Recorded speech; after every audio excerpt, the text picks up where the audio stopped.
aussi nombreux pour cette séance de la 20e fois que Cité Philo organise ces relations entre les citoyens et ceux qui pensent les problèmes du monde. Et c'est vrai qu'en parlant des problèmes du monde, il est difficile de passer sous silence ce qui s'est passé aux États-Unis cette nuit. On ne peut pas dire que ce soit une très bonne nouvelle. Et sans doute allons-nous voir assez rapidement que bien des gens sensibles à la question de ce qu'on appelle d'une façon discutable les migrants trouvent que finalement il faut des solutions de ce type. On bloque tout. Bon, l'Europe et ses politiques migratoires, c'est vrai que pour parler de ce problème, j'ai l'honneur et le plaisir d'accueillir Étienne Tassin, professeur de philosophie politique à l'université de Paris 7, qui a publié un certain nombre de textes, en particulier sur Hannah Arendt, ce qui n'est pas non plus un hasard. Claire Rodier, juriste, directrice du GISTI, un groupe qui soutient justement la situation des travailleurs immigrés en France, qui a elle également publié un certain nombre de textes que j'ai un petit peu révisés. Et enfin, Camille Louis, qui est non seulement docteur en philosophie, mais aussi dramaturge et créatrice de collectifs réunissant artistes et chercheurs. Alors c'est vrai que la question de ce qu'il en est de ces personnes déplacées, de ces migrants, de ces réfugiés, je voudrais qu'on puisse en parler aussi par rapport à ce que ça implique, à savoir que ce qu'on appelle parfois la crise de ces immigrés, de ces migrants, c'est aussi un symptôme. Et que la manière dont on gère cette prétendue crise, c'est aussi quelque chose qui est symptôme d'une manière de voir, on va dire, l'être ensemble dans ce qu'on appelle l'Europe et ailleurs. Et c'est vrai qu'il est important, surtout cette question, d'avoir, on va dire, une réflexion qui déborde un petit peu des réactions par rapport aux mesures immédiates que l'on prend pour, on va dire, gérer la question des migrants, avec les guillemets qui s'imposent. Alors voilà comment nous allons procéder. Je vais d'abord donner la parole à Claire Rodier, puis à Étienne Tassin, enfin à Camille Louis, pour permettre que vous puissiez vous aussi poser les questions qui, je n'en doute pas, vous agitent dans la situation présente.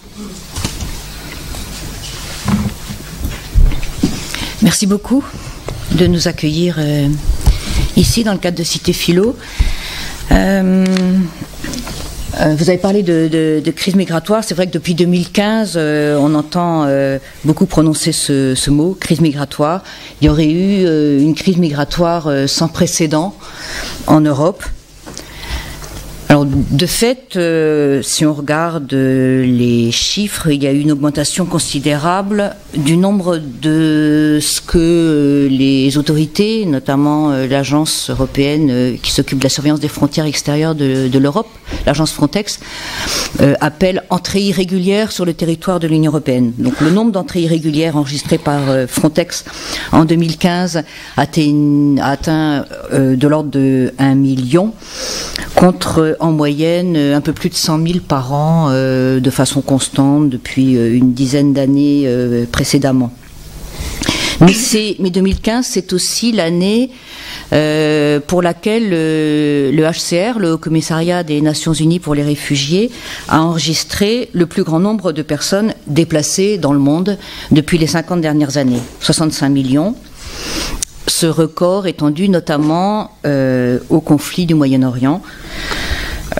Et quand on compare ou quand on analyse ce qui s'est passé autour de l'Europe et en Europe à ce qui s'est passé dans le monde, on s'aperçoit que l'augmentation de 2015 aux frontières de l'Union européenne est loin d'être massive en comparaison de ce qui se passe ailleurs et en comparaison surtout de là où se trouvent les personnes déplacées, c'est-à-dire obligées d'aller dans un autre pays que celui dont elles sont originaires ou celui où elles vivent. Il y en a beaucoup moins en Europe qu'ailleurs. Le bloc constitué par les États-Unis, le Canada, l'Australie et l'Union européenne accueille 15% du nombre total de réfugiés dans le monde, alors que par exemple l'Afrique subsaharienne en accueille 25% de ce total.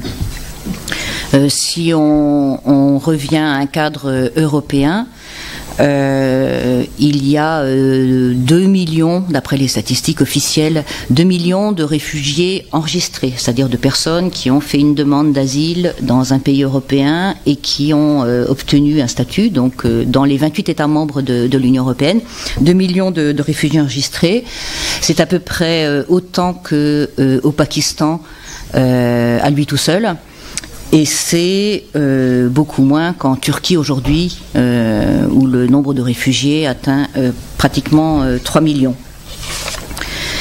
Si on prend l'exemple de la crise syrienne, qui est le conflit qui produit, entre guillemets, le plus de réfugiés depuis 2 ou 3 ans, un tiers des réfugiés dans le monde sont d'origine syrienne, 5 millions de Syriens ont quitté leur pays depuis 2011.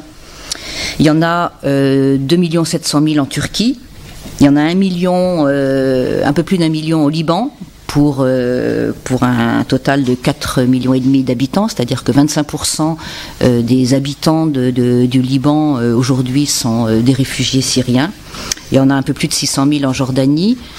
Et donc on est dans des proportions qui sont très très supérieures à ce qu'est l'accueil par l'Union européenne des réfugiés. Donc face à cette crise dont ces chiffres relativisent un petit peu la portée, l'idée qu'on s'en fait, l'attitude de l'Union européenne, qui s'est traduite par un plan de bataille appelé Agenda européen pour la migration, qui a été lancé en 2015, cette attitude vise en fait surtout à protéger son territoire contre ce qui est volontiers présenté comme une menace. Alors quelle méthode pour protéger son territoire? Il y en a plusieurs. C'est d'une part renforcer, ça a été renforcer les contrôles aux frontières, notamment en augmentant les moyens de cette agence Frontex, ces moyens à la fois humains, financiers et logistiques. Ça a été, dans le cadre de ce plan de 2015, la création de ce qu'on a appelé des hotspots, c'est-à-dire des dispositifs qui ont été installés dans 5 îles grecques et dans 4 endroits du sud de l'Italie, à Lampedusa d'une part et en Sicile, qui sont des sortes de centres de tri où tous les migrants qui arrivent par la mer sont censés être placés, identifiés, on leur prend leurs empreintes digitales et en fonction de leur situation, ils sont destinés à être renvoyés dans leur pays d'origine s'ils sont considérés comme des migrants économiques ou éventuellement accueillis dans le reste de l'Europe s'ils sont considérés comme relevant du droit d'asile. Je reviendrai tout à l'heure sur le volet accueil de ce dispositif des hotspots. Le renforcement des contrôles aux frontières, ça s'est traduit aussi par la mise en place d'opérations militaires destinées en mer, au large de la Libye, officiellement destinées à lutter contre les passeurs. lesquels passeurs se sont immédiatement adaptés d'ailleurs à ces bâtiments militaires qui entravaient leur route et ont utilisé très vite d'autres modes opératoires. En revanche, les navires militaires, cette opération qui a été lancée en juin 2015 est toujours en poste et joue un rôle dissuasif, notamment parce que les modes opératoires des passeurs pour contourner les obstacles qui sont mis sur la route obligent à prendre d'une part des embarcations plus petites, donc beaucoup plus dangereuses, et des routes plus longues et plus dangereuses aussi. Une autre manière pour l'Union européenne de protéger son territoire contre les migrants, et contre les arrivées trop massives de migrants et de réfugiés, c'est de négocier avec les pays d'où ils proviennent ou par lesquels ils transitent, ces migrants et ces réfugiés, avec par exemple le lancement en 2015 d'un programme de coopération avec les pays de l'Afrique de l'Est et d'Afrique centrale, qu'on appelle le processus de Khartoum, l'idée étant de monnayer via les moyens de l'aide à la coopération la collaboration de ces pays dans la politique migratoire de l'Union européenne, notamment en retenant soit leurs ressortissants, soit les migrants qui transitent par leur sol sur la route vers l'Europe. La particularité de ce processus de négociation avec des pays non européens, s'agissant de l'Afrique de l'Est et de la Corne de l'Afrique, c'est que l'Europe est amenée à négocier avec des pays connus pour être eux-mêmes des émetteurs de réfugiés, par exemple l'Érythrée, l'Éthiopie, le Soudan, le Nigeria, et donc il y a avec un affichage qui est la protection des migrants pour qu'ils n'empruntent pas des routes dangereuses et ne se noient pas en Méditerranée, on va négocier avec les pays d'où ils viennent, qui sont parfois des dictatures, mais pour qu'ils y restent. Dans le même registre de la négociation avec des pays non européens, il y a ce fameux accord qui a été conclu, vous vous en souvenez peut-être, au mois de mars dernier, en mars 2016, entre l'Union européenne et la Turquie, accord au terme duquel toutes les personnes qui arrivent irrégulièrement par la mer depuis la Turquie dans les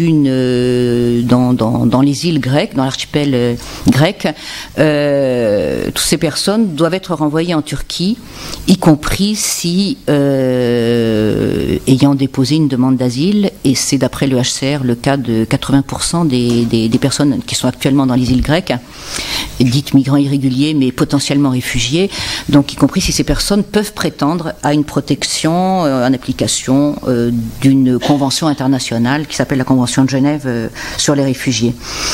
Tout récemment, l'Union européenne a également engagé des négociations avec l'Afghanistan pour pouvoir renvoyer facilement, sans difficulté, les Afghans qui sont interpellés en situation irrégulière sur le territoire d'un des États membres de l'Union européenne. Ceci alors que, par exemple en France, 80% des Afghans qui demandent l'asile, qui arrivent jusqu'en France et qui demandent l'asile, obtiennent le statut de réfugié. Donc on voit là aussi une sorte d'incohérence entre négocier avec des pays qui produisent des réfugiés pour qu'ils reprennent leurs ressortissants. Alors, pour contrebalancer ce que j'appellerais une stratégie d'évitement de l'application notamment du droit d'asile ou des obligations qu'ils ont vis-à-vis des migrants et des réfugiés, les États membres, dans le cadre de ce programme adopté en 2015, ont prévu un volet d'accueil. Notamment en réponse aux interpellations du président de la Commission européenne, mais aussi, vous vous en souvenez sans doute, d'un appel lancé par Angela Merkel à ses collègues européens en disant « il est temps maintenant d'agir, de faire quelque chose ». Cet accueil s'est traduit par un programme, une entente de répartition des migrants qui étaient déjà arrivés en Italie et en Grèce, à l'époque où il a été conclu. Il a été lancé en septembre 2015. Vous vous souvenez peut-être qu'il y a eu pendant plusieurs mois toute une discussion au sein des États membres autour des quotas. La Commission européenne essayant de leur proposer de s'inscrire dans un système où ils accepteraient de prendre un certain nombre de réfugiés sur leur sol pour décharger l'Italie et la Grèce qui, du fait de leur situation géographique, étaient les plus concernés par cette fameuse crise migratoire. Le terme de quota ne plaisant pas, on a adopté un nouveau terme pour le même système, c'est la relocalisation. Donc depuis septembre 2015 a été mis en place un programme de relocalisation par lequel 23 États membres sur 28 ont accepté le principe d'accueillir sur leur sol, de se répartir 160 000 migrants parmi ceux qui se trouvaient en Grèce et en Italie, essentiellement des Syriens et des Érythréens, en l'espace de 2 ans. 160 000, ce chiffre a été là aussi longuement négocié. La Commission voulait beaucoup plus. Le haut-commissaire des droits de l'homme des Nations Unies disait qu'à l'époque, que l'Europe avait largement la capacité d'accueillir 1 million ou 2 millions de personnes sans problème. À l'époque où ce chiffre de 160 000 a été adopté, il arrivait à peu près 5 000 personnes par jour en Grèce. Il en arrive moins maintenant à cause des négociations avec la Turquie. Donc bref, ce chiffre dérisoire de 160 000 personnes réparties sur 23 pays a abouti au bout d'un an, octobre 2016, à ce que 5 800 personnes soient relocalisées effectivement. Dans le cadre de démarches de très très mauvaise volonté de la part des États qui mettent beaucoup d'obstacles à respecter leurs engagements, un certain nombre d'entre eux ayant d'ailleurs décidé d'y renoncer. C'est le cas de la Pologne, c'est le cas de la Hongrie, c'est le cas de la Suède également, mais pour d'autres raisons. Et on pourrait dire que ce programme de relocalisation a été quasiment enterré il y a à peu près un mois, lors d'un Conseil européen qui a eu lieu à Bratislava, où les États, les chefs d'État et de gouvernement se sont mis d'accord pour repenser le système de relocalisation et le remplacer par un concept qu'ils ont appelé joliment solidarité flexible. Solidarité en fonction de quand on veut, si on veut, là où on veut, en gros. Ce peu d'empressement à accueillir les réfugiés, les exilés, rappelle une autre époque, celle des années 30, et l'attitude des États à l'égard des Juifs qui fuyaient le nazisme. Le parallèle n'a rien de scabreux, je parle du début des années 30. À l'époque, si les Juifs étaient notoirement persécutés, spoliés, humiliés, pourchassés, parfois agressés en Allemagne, personne à l'époque n'anticipait ce qu'on a appelé la solution finale. Et quand on regarde ce qui s'est passé dans cette période entre 33 et 38, les analogies avec ce que je viens brièvement de résumer de l'attitude de l'Union européenne sautent vraiment aux yeux. C'est la fermeture de plus en plus hermétique des frontières à mesure que la persécution s'aggrave et que les flux d'exilés augmentent, c'est-à-dire plus il y a de monde, plus on ferme. Le fait que des réfugiés soient obligés d'embarquer clandestinement sur des bateaux de fortune avec l'espoir qu'on les laissera débarquer quelque part, mais souvent ils n'y arrivent pas. Et puis tout un tas de justifications données par les États qui sont censés les accueillir pour ne pas le faire. On parlait à l'époque aussi du fantasme de la troisième colonne. Aujourd'hui, on parle de menaces terroristes qui pourraient s'infiltrer dans les flux de réfugiés. Et puis aussi une diplomatie qui n'hésite pas à pactiser avec les pires dictatures si c'est le prix à payer pour endiguer les flux de réfugiés.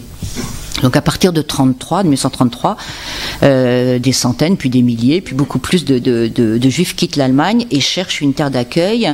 Et il y a quelques dispositions qui sont prises au plan international pour faire face à cette crise, qui est considérée comme une crise pour la communauté internationale à cause des risques de déstabilisation qu'elle entraîne sur les pays où arrivent les réfugiés. Ces dispositions interétatiques sont dominées par les intérêts nationaux des pays concernés. C'est cette époque qu'Hannah Arendt d'ailleurs décrira plus tard comme un tournant, en disant ce qui est sans précédent à l'époque, c'est pas la perte de résidence pour les exilés, mais l'impossibilité de trouver une résidence. Tout à coup, il n'y a plus un seul endroit sur Terre où les immigrants puissent aller sans tomber sous le coup des restrictions les plus sévères. Alors comment ça s'est passé ? Petit à petit se sont mis en place des politiques par les États qui avaient dans un premier temps accueilli quelques réfugiés. Ça a été assez variable. Les États-Unis, par exemple, ont décidé de s'en tenir à une politique qui avait été adoptée depuis 1924 et des quotas annuels de migrants. Il y en avait pour l'Allemagne. Ils n'ont pas bougé, ils n'ont pas modifié ni augmenté leur quota pour l'Allemagne. Au Royaume-Uni, le ministre de l'Intérieur affirme publiquement devant la Chambre des communes qu'il faut éviter de donner l'impression que la porte est ouverte aux immigrants, parce qu'alors des prétendus immigrants se présenteraient dans les ports en si grand nombre qu'il serait impossible de les admettre tous, et les services d'immigration auraient des grandes difficultés à décider qui peut rentrer et qui peut pas, et d'inutiles épreuves seraient imposées à ceux qui effectueraient un infructueux voyage à travers l'Europe.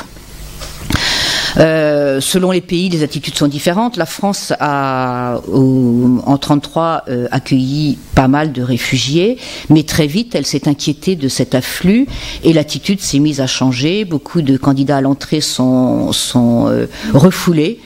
Et ceux qui n'arrivent pas à se mettre en règle ensuite sont expulsés. Il y a une politique d'expulsion assez considérable. Le ministre de l'Intérieur, un ministre de l'Intérieur un peu plus tard, va expliquer qu'on ne peut pas ouvrir inconditionnellement ces frontières au seul motif que des individus se présenteraient comme réfugiés, parce qu'on est arrivé à un état de saturation tel qu'on ne peut plus adopter une politique libérale dans ce domaine. C'est pareil pour la Suisse, qui va s'arranger d'ailleurs, la Suisse qui a été un pays d'accueil, on le sait, mais qui va s'arranger quand même avec les autorités nazies pour que soit apposé un cachet spécial sur le passeport des Juifs pour qu'ils puissent repérer quel type d'Allemands ils font rentrer sur leur territoire. Et on en arrive à 1938 où, du fait de l'exode massif et de l'augmentation des problèmes à la fois pour les exilés mais aussi pour les pays qui n'ont pas trop envie de les accueillir, pour que finalement, à l'initiative de Roosevelt, une conférence soit convoquée à Évian, en France, en 1938. Roosevelt ne voulait pas qu'elle se tienne aux États-Unis, il voulait que ce soit une affaire principalement européenne, mais où des représentants de 32 États répartis sur toute la planète, pas seulement en Europe, se sont réunis pour essayer de régler la question des réfugiés. Et la façon de régler cette question ressemble beaucoup, là aussi, aux discussions auxquelles on a assisté, assez pitoyables, sur comment on va se répartir les migrants qui sont en Italie et en Grèce, puisqu'après 9 jours de discussion, la conférence a abouti à la création d'un comité international chargé de réfléchir à la question. Sans qu'aucun engagement soit pris.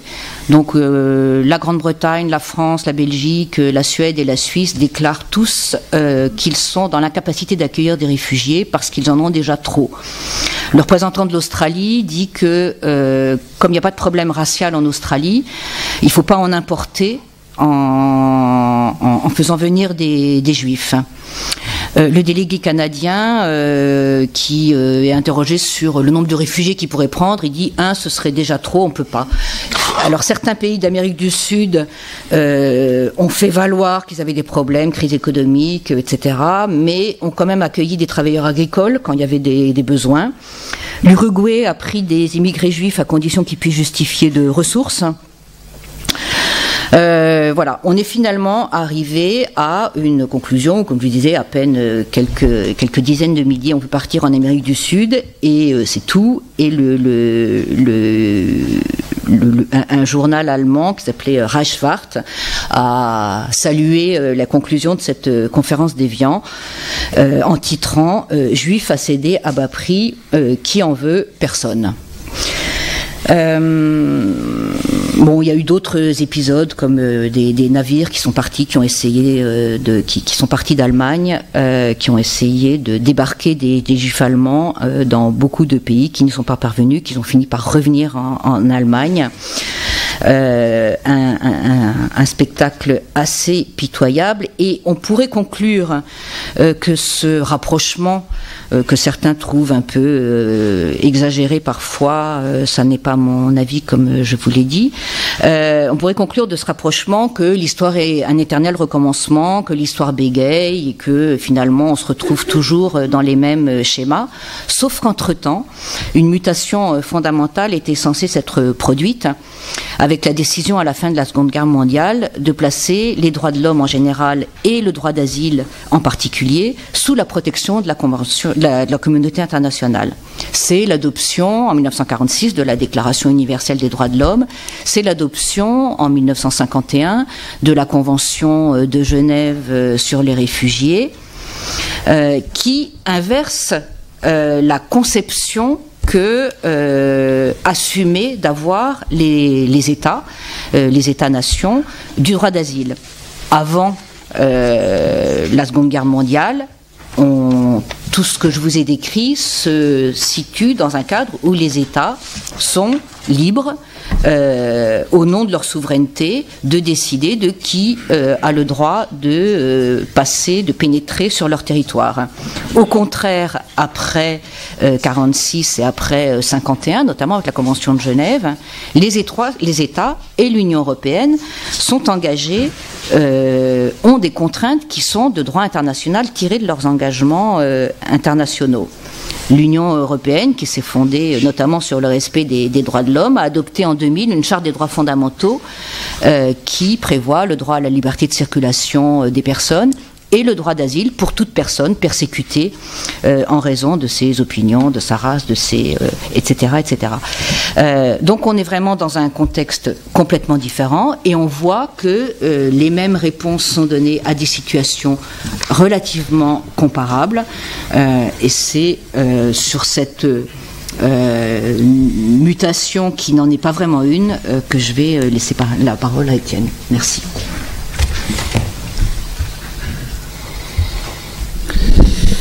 Merci.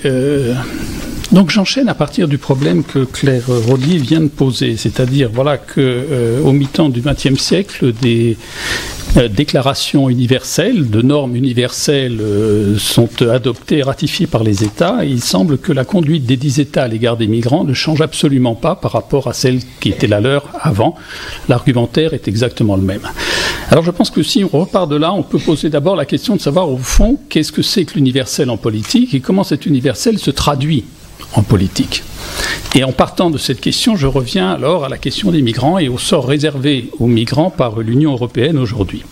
Il me semble qu'il y a 3 traductions possibles, si je le dis schématiquement, de l'universel dans le domaine politique. L'un sous la forme de l'impérialisme, ce sont des traductions historiquement effectives, sous la forme de l'impérialisme, l'autre sous la forme de l'internationalisme, et singulièrement évidemment de l'internationalisme prolétarien, et il y a une 3e traduction que j'appellerais la traduction en termes de cosmopolitisme. Ce cosmopolitisme a lui-même connu au moins plusieurs versions. L'une a été un cosmopolitisme éthique dans le monde de l'Antiquité gréco-romaine. Ça a été un cosmopolitisme juridique à l'époque moderne, à partir du XVIIIe siècle.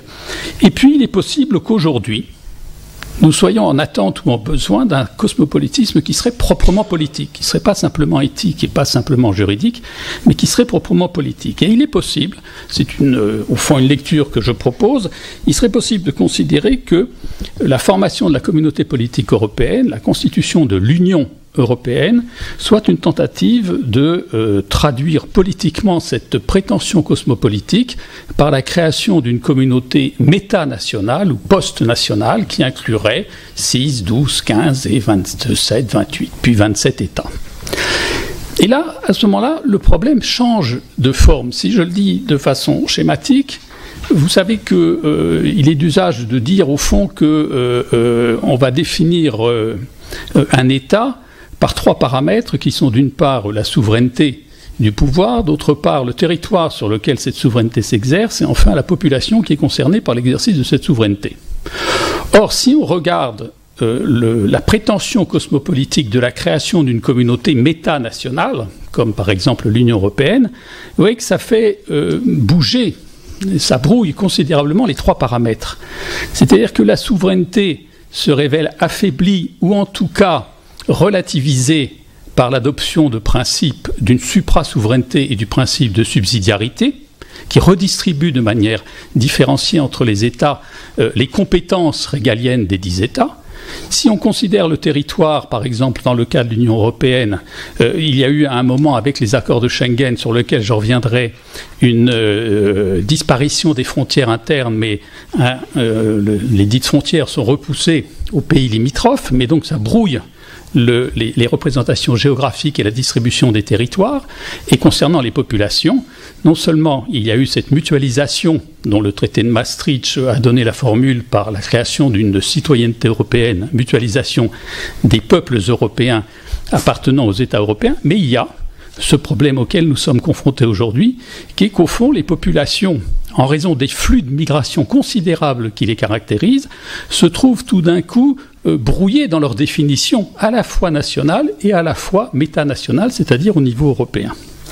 Alors si l'on regarde ce qu'a été, au fond, l'expérience historique de la création de l'Union européenne, on pourrait dire que l'Europe se confronte au problème qui est posé par l'émergence de normes éthico-juridiques universelles dans un moment qui est la constitution d'une communauté politique post- ou métanationale.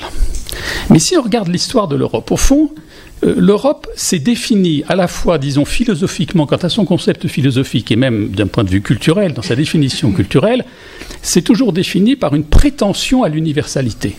C'est ainsi, par exemple, que Husserl, dans la conférence de Vienne de 1935, définit l'Europe comme animée, dit-il, d'un télos qui la porte vers le tout de la vérité. L'Europe est, dit-il, un continent de l'esprit, le continent de la rationalité en acte, et dont la mission est de porter cette universalité rationnelle à hauteur de l'humanité tout entière. C'est une très belle définition de l'Europe. Et du point de vue de son contenu culturel historique, l'Europe elle-même a été travaillée dès le départ par une sorte de prétention à étendre, à élargir au maximum les limites de son domaine de compétence et d'autorité, que ce soit sous la forme de l'Empire romain, que ce soit sous la forme de la chrétienté et de la catholicité, qui est une prétention à l'universalité, que ce soit sous la forme de la Renaissance, qui est censée réactiver à l'époque moderne la dimension d'universalité rationnelle qui était celle du monde grec, que ce soit sous la forme des Lumières, de la Déclaration des droits de l'homme.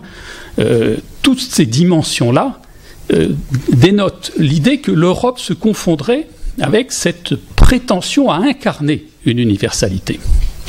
Or, il se trouve qu'à considérer les événements auxquels faisait allusion Claire Rodi il y a quelques minutes, ce qu'a produit l'Europe, c'est aussi 2 guerres mondiales, un génocide, une extermination, c'est-à-dire exactement le contraire ou l'inverse de cette espèce de prétention d'universalité. Et que c'est au lendemain de cette expérience traumatisante du XXe siècle, la production des totalitarismes et de l'extermination du peuple juif, que se constitue un projet de communauté politique métanationale qui va mettre du temps et qui va connaître beaucoup de difficultés pour voir le jour, mais qui va aboutir, en tout cas, disons, des premiers congrès de 1946-1948 jusqu'au projet de traité constitutionnel de 2005, qui va aboutir à l'idée d'une union politique européenne. Et alors le problème est là, c'est que cette union politique européenne, elle est supposée traduire dans les institutions cette mission d'universalité rationnelle qui est la définition spirituelle et culturelle de l'Europe telle qu'on se l'imagine. Et dans les faits, il s'avère qu'en réalité, ce qu'elle exerce comme politique à l'égard des peuples extra-européens vient contredire totalement cette ambition, cette prétention d'universalité. C'est comme si, en quelque sorte, nous pouvions voir dans le sort que l'Europe réserve aux migrants un double test. Un test qui concerne sa prétention cosmopolitique, sa prétention à, en quelque sorte, définir un ordre métanational qui transcenderait ou dépasserait la seule assignation nationale de la citoyenneté, et un autre test qui est un test démocratique. Serait-elle capable, cette Europe, d'honorer l'égalité en toute personne? Et au vu de ce double test, on pourrait dire que les politiques migratoires de l'Europe aujourd'hui dénotent que c'est un double échec. Un échec dans cette prétention cosmopolitique et un échec dans la prétention démocratique. Pourquoi? Parce que de fait, au fond, l'Europe a développé, je veux dire ici maintenant, quand je dis l'Europe, l'Union européenne, développe une sorte de biopolitique continentale qui est gérée sur le modèle néolibéral comme étant, en quelque sorte, une police des populations. L'agence Frontex, auquel on faisait allusion, qui s'appelle maintenant l'Agence européenne de garde-frontières et de garde-côtes, exerce un contrôle des populations en lieu et place de politique. Elle contrôle sévèrement l'accès au territoire, elle interdit l'accès aux réfugiés économiques en restreint l'accès aux réfugiés politiques, mais surtout, elle reproduit, je crois, et elle amplifie en quelque sorte une position que j'appellerais anti-politique, parce que purement policière, qui ne considère l'étranger que comme une menace ou un danger. Et cette réduction de la figure de l'étranger à la menace ou au danger, menace pour la sécurité du territoire, menace pour la population, menace pour l'économie, menace pour l'identité spirituelle et culturelle que l'Europe dit incarner, etc., etc. Cette menace est, je pense, entièrement liée à une représentation stato-nationale de la communauté politique, c'est-à-dire à une figure de l'État comme État-nation. Ce qui voudrait dire que l'Europe des 27 continuerait aujourd'hui de raisonner comme le faisaient les États souverains d'avant la Seconde Guerre mondiale. En sorte que l'argumentaire qu'ils invoquent aujourd'hui pour refuser d'accueillir des migrants en Europe est exactement, mot pour mot, le même argumentaire que celui qu'on pouvait trouver dans les années 30 pour refuser d'accueillir les Juifs en Europe. Comme si, par conséquent, le passage à l'universalité par l'adoption de normes supranationales qui seraient censées transformer les pratiques politiques n'avait produit aucun effet. Il y aurait donc en quelque sorte comme une contradiction. D'un côté, convocation d'un ordre du droit, prétendument universel, et d'un autre côté, recours à des pratiques policières qui sont les plus anciennes et les plus connues pratiques policières du contrôle des populations des États souverains. Eh bien, il me semble qu'il y a un dispositif dans l'histoire de l'Union européenne qui traduit justement cette contradiction. Et ce sont les accords de Schengen. Parce que les accords de Schengen, d'un côté, dessinent à partir du milieu des années 80 un espace, comme vous le savez, de libre circulation des personnes, des biens et des capitaux, mais d'un autre côté, ils vont forger un dispositif de contrôle des populations, de fermeture des frontières extérieures, de rétention et d'expulsion des immigrants indésirables. Et donc, en quelque sorte, ces accords sont ambivalents ou sont à deux faces, ils sont bifides, c'est-à-dire ils révèlent une Europe qui, d'un côté, s'autodéfinit comme une police métanationale des populations, alors que dans le même temps, elle continue à se dire héritière de cette mission d'universalité et portée par cette vision cosmopolitique.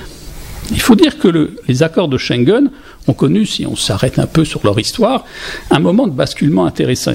Vous savez que les accords sont signés en 1985 et qu'ils vont connaître des évolutions jusqu'au traité d'Amsterdam, en passant par la Convention de 1990, qui vont avoir pour effet, ces évolutions, de nous faire passer de ce qui est défini initialement comme un espace de libre circulation en un espace défini comme un espace de sécurité et de justice.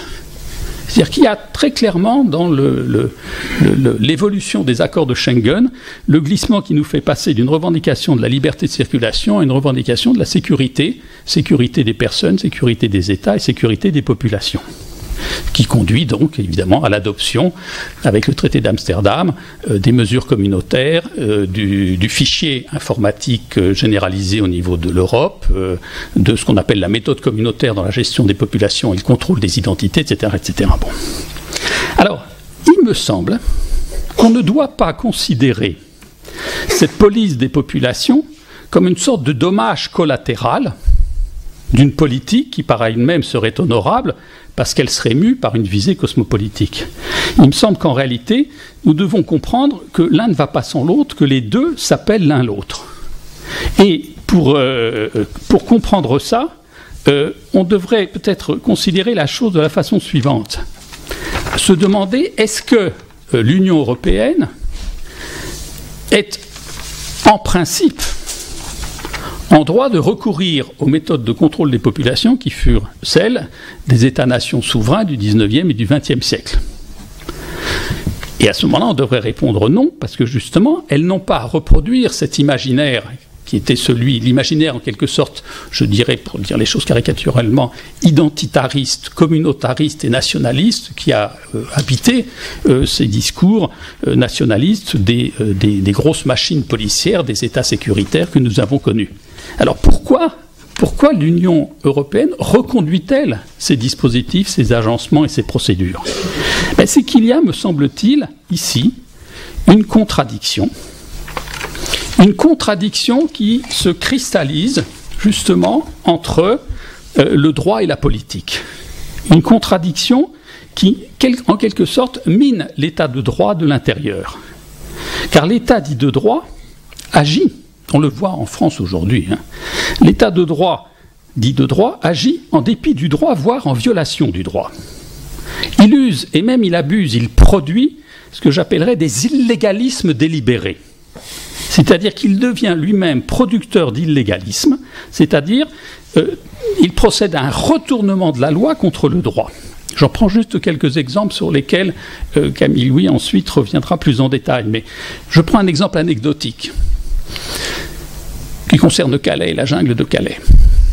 Pour tout simplement empêcher les associations d'assurer le ravitaillement de la jungle et de venir par ailleurs porter assistance aux occupants de la jungle, la police n'a rien trouvé de mieux que d'interdire le stationnement sur les voies d'accès aux abords de la lande des dunes. En sorte que si vous laissiez votre voiture, ils vous verbalisaient 75 €. Bon, alors vous prenez une prune une fois, deux fois, trois fois, et après vous avez tout simplement mis les individus dans la nécessité de se mettre dans l'illégalité coûteuse, parce qu'il n'y a pas de moyen autrement de porter assistance aux gens de la dune. Bon. Alors cet exemple est à quelque chose comme ça d'anecdotique, mais il dit ceci. Il dit que l'État retourne l'usage de la loi en la mettant au service d'une mesure répressive qui rend impossible ou qui gêne, qui empêche, qui fait obstacle aux pratiques d'assistance et de solidarité. Mais que font les militants qui assistent ? Tout simplement, ils honorent le droit d'asile dont on parlait tout à l'heure. Ils honorent les textes de la Convention de Genève. Ils honorent la Convention européenne des droits. Ils honorent les textes sur les statuts des réfugiés. Donc, pour accomplir quelque chose qui est qui appartient au droit, ils se mettent dans une situation d'illégalité produite par un usage de la loi par l'État, qui se sert de cette illégalité-là pour, en quelque sorte, en réalité, contredire son propre engagement à l'égard du droit. Vous voyez, il y a ici une situation qui est extrêmement, complexe et qui est perverse, c'est-à-dire une situation dans laquelle l'état de droit se caractérise en réalité par un déni de droit qu'il revendique au nom justement de la chose publique, c'est-à-dire au nom de la République et de ses valeurs, et au nom de l'universalité de la République et de ses valeurs. Mais déni de droit auquel des citoyens engagés en faveur des migrants opposent d'une part des actes de solidarité qui sont conformes au droit en étant dans l'illégalité, c'est-à-dire en étant pas conformes à la loi, dès lors que la loi, en quelque sorte, est instrumentalisée par l'État contre le droit, et d'autre part, auxquels les citoyens opposent des requêtes de droit pour rappeler l'État au respect du droit en le traduisant en justice. Donc la contradiction de départ que j'évoquais se complexifie considérablement. C'est-à-dire, vous voyez, l'État détourne la loi, les illégalismes provoqués que j'évoquais tout à l'heure, contre le droit. Les citoyens, les militants ou les associations convoquent le droit contre la loi en sollicitant la justice contre l'État de droit, mais au nom d'un droit qui n'est pas le droit de l'État, mais le droit international ou cosmopolitique. Alors Bien évidemment, ces luttes se produisent sur toutes sortes de terrains, pas spécialement et uniquement sur le terrain de l'aide aux migrants, à propos de toutes sortes de torts qui sont subis par les citoyens.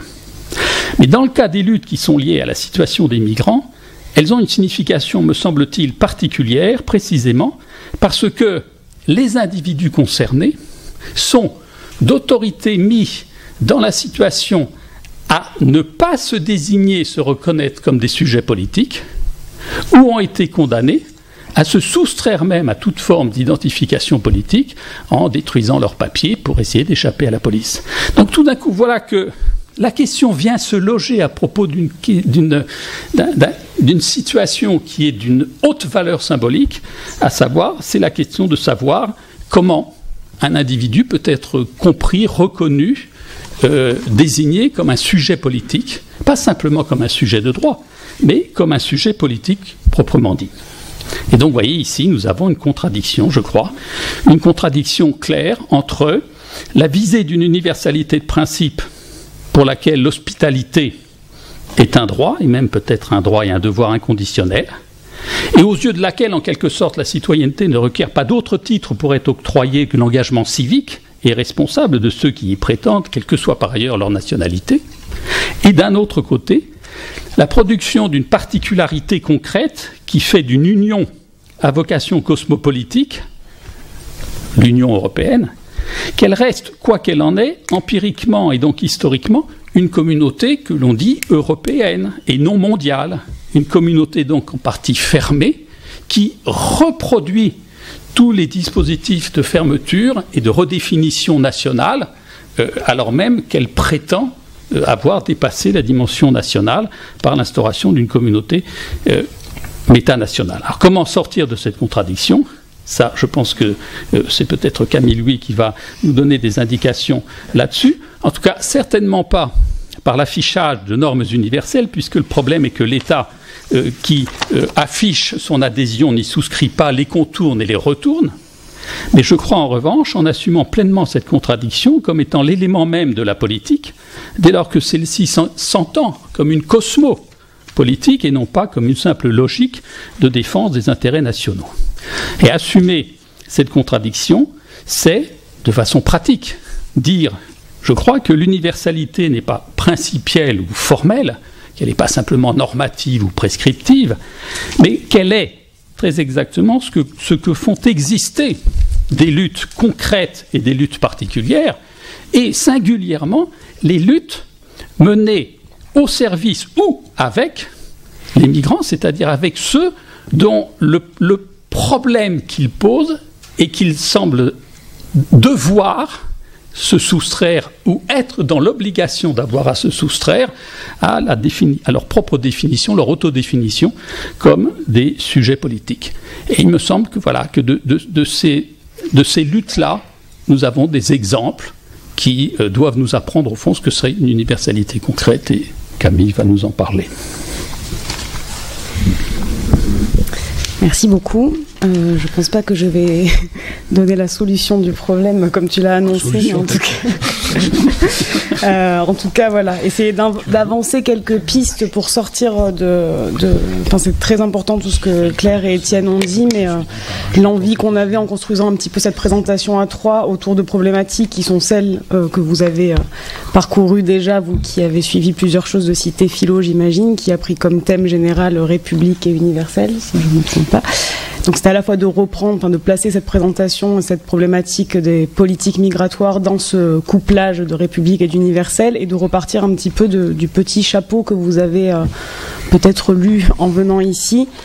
Et donc je vais juste relire les deux premières lignes de la présentation qui était faite de la discussion qu'on est en train d'avoir.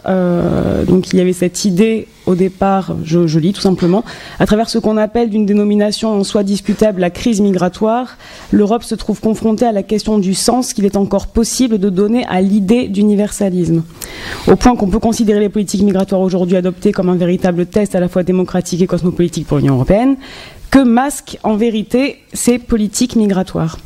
Donc là, on a essayé, enfin Étienne et Claire ont présenté justement tout cet ensemble de contradictions, comme tu as beaucoup insisté, entre ce qui est dit, ce qui est prôné et ce qui est agi. Donc on peut décider de lever le masque et de regarder ce qui se cache véritablement sous ces politiques migratoires, mais on peut aussi décider d'être attentif à d'autres acteurs, c'est-à-dire non pas les représentants de ces politiques migratoires que sont les États européens et l'ensemble des paradoxes que Claire a nommés avec des aberrations qui ont pu vous faire sourire notamment. Moi, je suis toujours très frappée par cette nouvelle chose des accords entre États, ce que tu disais notamment par rapport à l'Afghanistan et la négociation de renvoyer des personnes dans leur pays d'origine en négociant avec les États d'origine leur accueil, qu'on appelle aujourd'hui du joli nom de laissez-passer européen. C'est quand même une belle mise en scène. Donc il y a ces acteurs-là, ce type d'acteurs-là qui représenteraient une forme d'universalité des politiques d'accueil en Europe. Et puis il y a les autres acteurs, ceux qui ne sont pas des représentants, mais on pourrait dire que ce sont ceux qui performent, enfin, qui agissent directement cette possible universelle politique. Et je pense qu'aujourd'hui, il y a beaucoup de personnes et de sujets politiques qui précisément essaient de faire tenir cet universel qui a été normalement inscrit dans des conventions internationales depuis de nombreuses années, comme Claire le rappelait, et qui, ces acteurs-là, ne se contentent pas du formalisme de l'universel des droits de l'homme inscrits dans des lois, mais agissent véritablement cet universel au travers d'actions plus concrètes. Donc voilà, c'était un petit peu sur ça que je voulais revenir, et notamment en m'inspirant à la fois de cas précis. Étienne en a parlé un petit peu par rapport à Calais. Moi, je voulais parler de ce qui peut se passer en Grèce à partir d'un exemple plus précis, mais aussi à partir d'une autre conception de l'universel que celle de cette idée d'universalisme qui était annoncée dans le texte de départ, c'est-à-dire un universel qu'on pourrait dire justement précisément un universel politique. Et cet universel politique, là je m'inspire du philosophe Jacques Rancière, qui dit que précisément il n'y a pas d'autre universel politique que cette chose que l'on nomme l'égalité. Et l'égalité, non pas l'égalité formelle qui nous dit dans des lois et des conventions que tous les hommes sont libres et égaux en droit, mais l'égalité qui se vérifie dans des actes et des situations où l'on va tenir collectivement sur ce principe-là que nous sommes égaux. Et l'exemple que donne Jacques Rancière, justement, qui va dans le sens, ou en tout cas dans le paysage qu'a dressé Claire en revenant dans ce monde des années 30, c'est précisément une formule qui consiste à dire « nous sommes tous des juifs allemands ». Dans cette formule-là se tient précisément la seule universalité politique que l'on peut défendre, qui serait celle de constamment prendre le cas d'un autre et le cas d'une minorité bafouée comme le cas de tous, c'est-à-dire qu'un cas singulier devient un cas universel, et c'est dans cette lutte-là que se tient et la lutte politique et la lutte pour la démocratie d'un peuple cosmopolitique et non pas d'un peuple stato-national, pour reprendre les termes d'Étienne. Et je pense qu'aujourd'hui, autant cet universalisme des conventions internationales qu'on pensait statuer et inscrit pour nous tous, et particulièrement pour l'Union européenne, que l'on voit bafouer constamment, en fait, je pense que Étienne et Claire l'ont très très bien rappelé, on pourrait dire qu'il essaie malgré tout cet universel-là de tenir ailleurs, et que particulièrement aujourd'hui, comme vous l'avez rappelé Gérard, où on est dans un jour un peu sombre, voilà, que c'est important de se rendre un peu attentif à ce qui nous redonne des puissances politiques, et je pense qu'il y en a. Donc l'exemple que je voulais prendre, que je vous disais notamment par rapport à la Grèce, c'est un exemple qui m'intéresse tout particulièrement aujourd'hui, puisque Claire nous a parlé de cette belle formule de solidarité flexible. Et justement, l'exemple qui m'intéresse, il fait partie de l'ensemble des structures et des réseaux qui se sont créés en Grèce et ailleurs, qui se nomment justement des structures de solidarité, et qui se considèrent non pas comme des actions ou des collectifs ou des groupes de charité, mais vraiment solidarité au sens politique, c'est-à-dire le sens de solidarité, c'est faire un ensemble. Insolider, c'est faire ensemble, et c'est précisément l'inverse de la flexibilité, c'est faire une résistance, c'est-à-dire un ensemble qui va résister à la désagrégation des corps politiques et de toute communauté politique possible.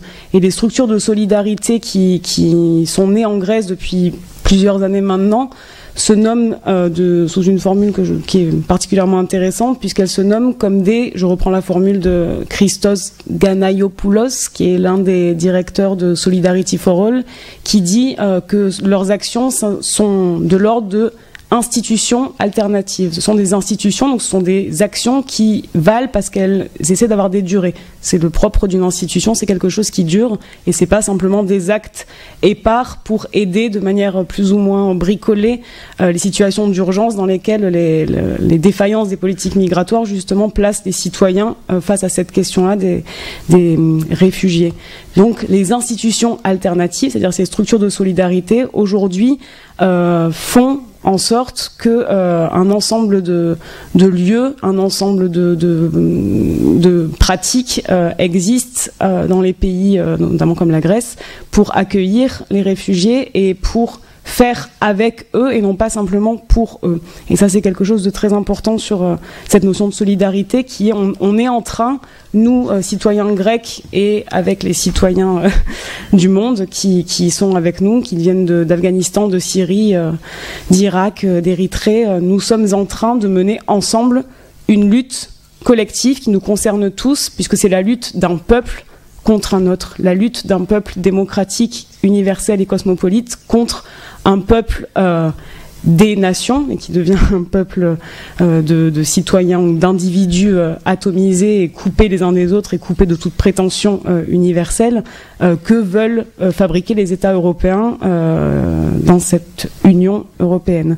Donc c'est la lutte de ce peuple-là démocratique contre un peuple imposé par, non pas, comme tu l'as dit Étienne, je crois, non pas la politique de l'Union européenne, mais sa police, puisque c'est véritablement ça qui est en train aujourd'hui de régir les espaces tels que Calais ou Lesbos ou les hotspots dont parlait Claire.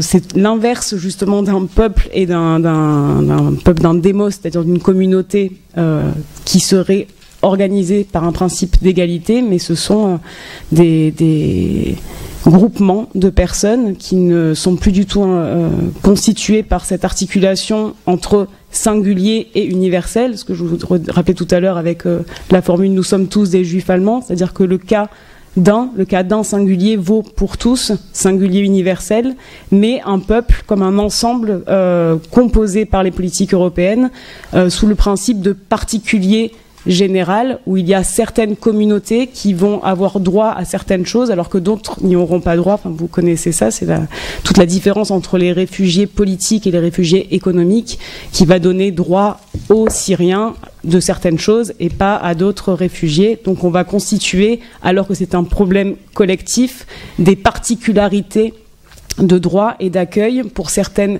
minorités, en faisant croire que cela est une réponse digne des conventions internationales et des droits universels dont l'Europe se prétend.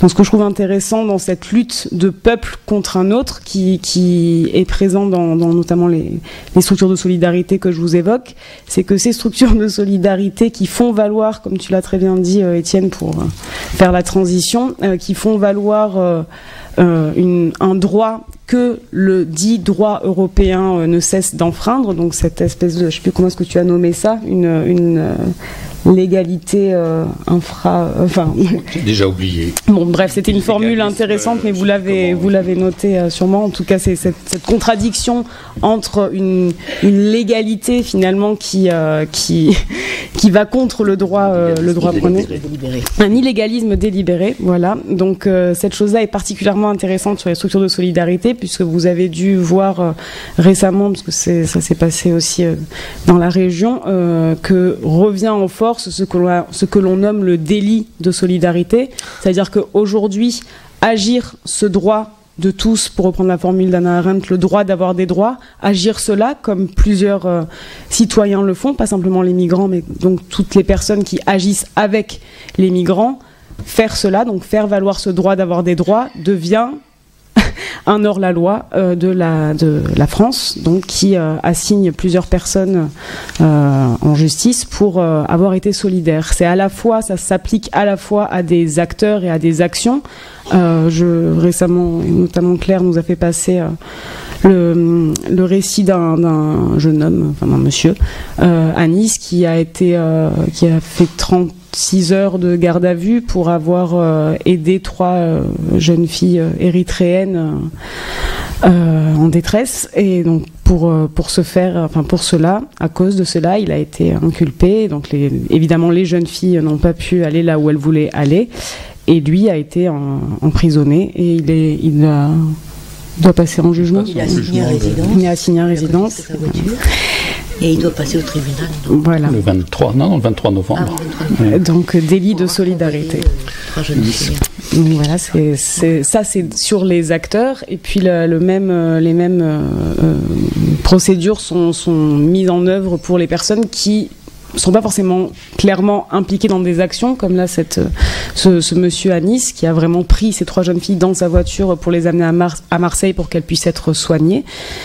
Mais ça s'applique aussi aux personnes qui regardent, donc à ce qu'on appelle des témoins. Et je ne sais pas si vous avez vu ce qui s'est passé à Calais, précisément quand le démantèlement a commencé.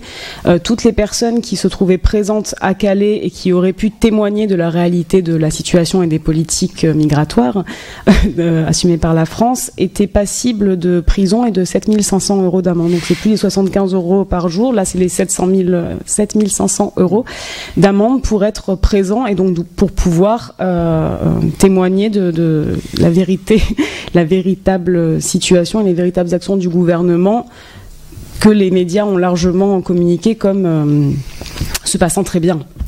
Tout se passe très bien, les gens sont relogés, tout va bien à Calais, tout se passe bien à Calais, et pouvoir être là pour assumer un autre discours et donc passible de prison et de 7 500 € d'amende.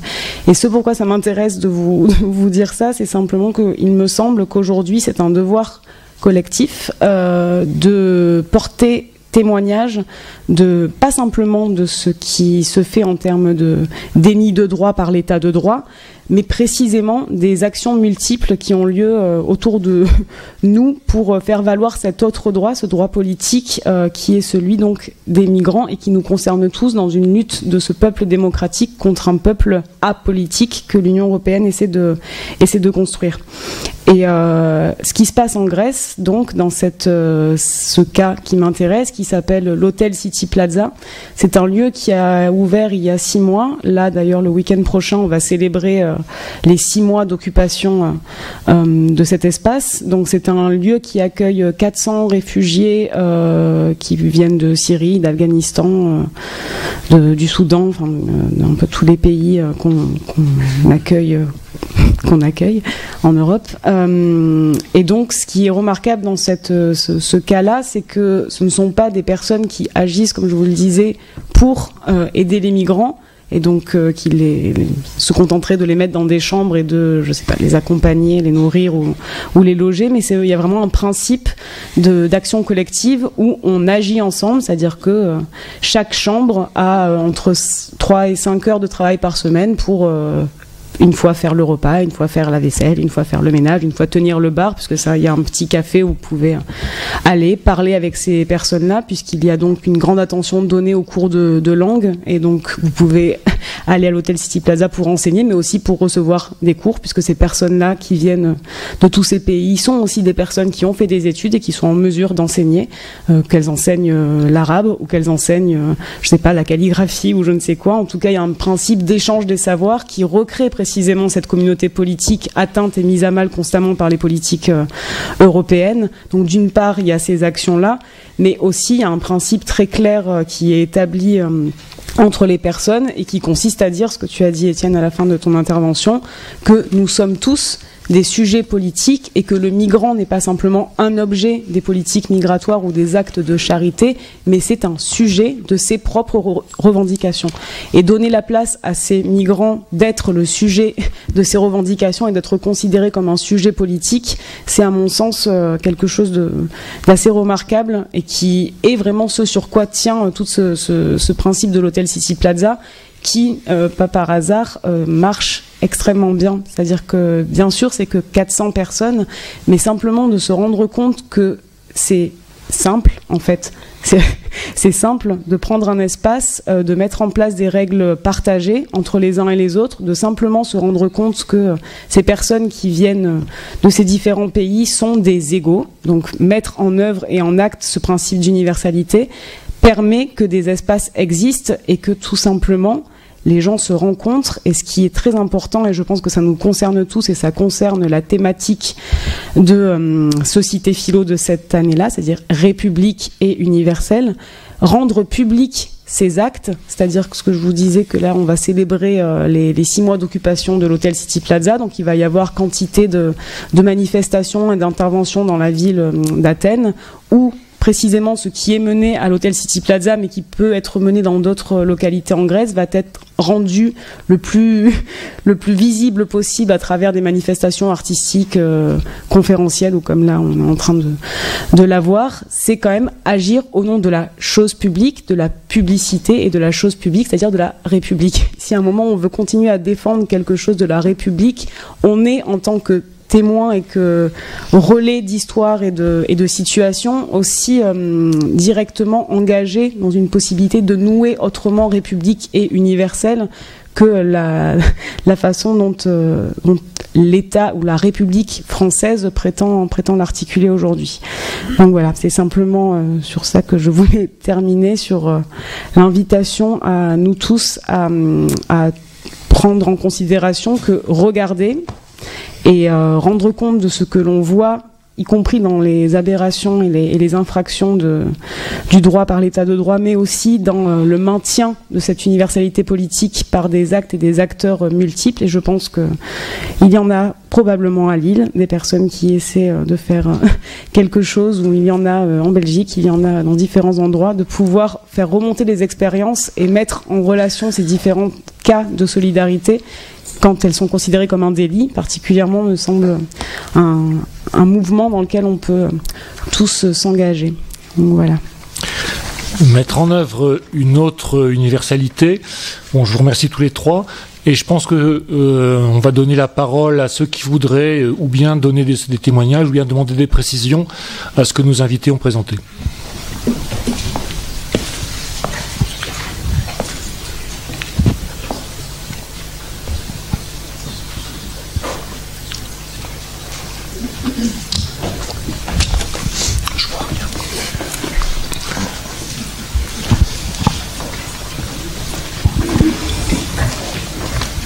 Bonjour. Moi j'avais une remarque et une question. Une remarque, je suis de formation juriste et a priori je suis née avec l'Union européenne puisque je suis née en 91 et que le traité de Maastricht avait bien été signé en 92, entré en vigueur en 93. Donc on va dire qu'en termes de conscience politique, j'ai toujours vécu avec l'Union européenne. Je suis ardennaise, donc j'ai toujours vécu à côté d'une frontière, avec la frontière belge, d'autant plus la frontière wallonne, donc avec aucun problème de langage a priori puisque les Wallons sont francophones. Et moi d'ailleurs quand j'étais petite, je me demandais comment ça se faisait que ce pays qui a priori où il y avait une résidence de 3 communautés linguistiques, pourquoi en primaire les enfants n'avaient pas les 2 langues? Bon, ça c'était une grande question. Donc comment voulez-vous que si à l'échelle d'un État on ne sache déjà pas se parler, ou en tout cas s'enseigner nos langues communes, comment au niveau de l'Europe on pourrait y arriver? Donc ça c'était déjà une réflexion que je me faisais quand j'étais petite, donc vous imaginez bien. Ensuite, moi j'avais une remarque par rapport à Monsieur Tassin sur la... Vous nous avez démontré que l'Union européenne, malgré sa volonté d'union politique et cette universalité, reprenait des comportements d'État. Or, nous, en droit, ce qu'on nous apprend, c'est que, justement, l'Union européenne est bien cette agrégation, en fait, d'États, puisque les États souverains ont attribuer souverainement à l'Union européenne des compétences.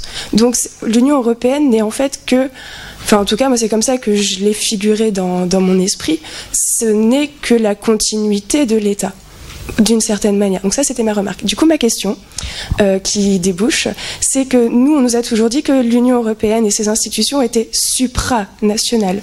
Or vous parlez de post-nation, enfin de en tout cas c'est comme ça que je l'ai indiqué, de politique post-nationale ou méta-nationale. Et moi je vous avouerai que ces deux concepts me sont complètement inconnus. J'aimerais savoir ce que vous mettez derrière. Parce que, est-ce que pour vous c'est en contradiction avec le supranational? Est-ce que ça voudrait dire qu'il n'y a plus d'État? Or, non, justement, l'Union européenne ne peut être que parce qu'il y a des États. L'Union européenne, le territoire de l'Union européenne et celui des États membres de l'Union européenne. Donc, par exemple, c'est ça que je voulais savoir. Qu'est-ce que vous entendez par post-national, méta-national, et si vous le mettez en contradiction avec ce supranational? Voilà. Je vous remercie. C'est pas très simple de répondre à votre question. Il n'y a pas de contradiction. Dans le vocabulaire que j'emploie, post-national désigne ce qui relève de l'identité. On parle d'une identité post-nationale pour dire que, qui est une notion que je discute et que je critique. Mais enfin, je veux dire par là que cette notion d'identité post-nationale indique qu'il y a en quelque sorte un substrat culturel d'identification qui ne se réduit pas à la revendication d'appartenance nationale, mais qui excède cette appartenance nationale et qui est supposé tout d'un coup définir un ensemble, être européen, qui est autre chose que simplement être français, wallon, anglais, allemand, bon voilà. Donc identité post-nationale. Métanationale, je l'utilise par rapport à la communauté. C'est-à-dire, voilà, nous avions des communautés nationales et tout d'un coup, la communauté européenne a prétendu, sur la base de la construction d'un marché qui était d'abord un marché commun, qui est devenu un marché unique, elle a prétendu élever cette communauté marchande à une autre dimension, qui était une dimension qui allait inclure une sociabilité commune, des services et des institutions partagées, avec en quelque sorte des jeux d'échange et d'interrelation entre les membres des différents États. Et donc on avait là l'idée d'une communauté qui était méta-nationale, qui allait au-delà de la dimension de la nation. Et la question de la supranationalité renvoie, elle, aux modalités d'exercice du pouvoir, c'est-à-dire à la disposition du souverain. Et là, évidemment, du côté du supranational, qu'est-ce que l'on dit? On dit qu'au fond, vient se surajouter à la souveraineté nationale une souveraineté qui est de la compétence de l'Union et pas de la seule compétence des États. Et pour un certain nombre de domaines spécifiques, effectivement, cette compétence d'ordre supérieur prévaut sur les compétences nationales. Et là où, avec le principe de subsidiarité, bon, vous savez ça aussi bien que moi. Donc voilà, les trois termes renvoient à trois registres. Donc ce n'est pas du tout contradictoire. En revanche, ce qui est problématique dans ce que vous dites, c'est la question de l'État. Parce que le problème, ce n'est pas l'État. Moi, je suis très pour l'État, moi. C'est pas l'État le problème. C'est que des États, il y en a de 50 manières différentes. Ce qui est un problème, c'est lorsque l'on reste attaché à une configuration de l'État qui est celle de l'État souverain sous la forme de l'État-nation traditionnel, lequel effectivement suppose au fond ce que Gellner avait appelé la congruence de l'unité culturelle communautaire et de l'appareil politico-administratif.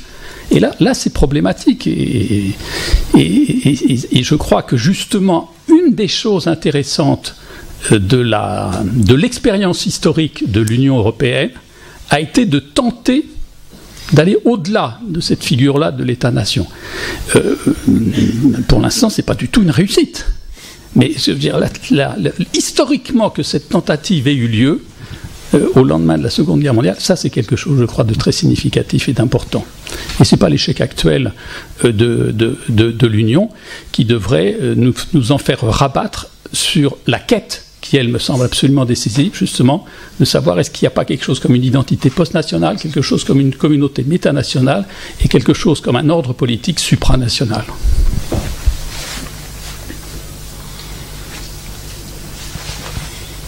Sauf que vous comprenez, pour moi, le problème est que la manière dont se gère la question des migrants aujourd'hui en Europe, la manière dont elle se gère par exemple en France, c'est avec des catégories, des modes de raisonnement et des schémas qui sont ceux du XIXe siècle. Et ça, c'est un problème. Et c'est un problème qui va devenir un problème considérable parce que nous parlons aujourd'hui, Claire a rappelé que ce qu'on appelle la crise migratoire qui frappe de plein fouet l'Europe, etc., c'est peanuts par rapport à ce qui se passe en termes de migration dans le monde. C'est rien du tout. Mais attendez ce qui va se passer dans les années à venir avec les migrations environnementales et écologiques, qui, elles, vont concerner des millions et des millions, des dizaines et des centaines de millions de populations. Et donc, si les États ne sont pas aujourd'hui capables d'intégrer que la dimension migratoire n'est pas un problème à la périphérie de l'État, mais un enjeu au cœur de la définition de la politique, alors effectivement, on va vers des grandes catastrophes dont Trump n'est qu'une marionnette, quoi.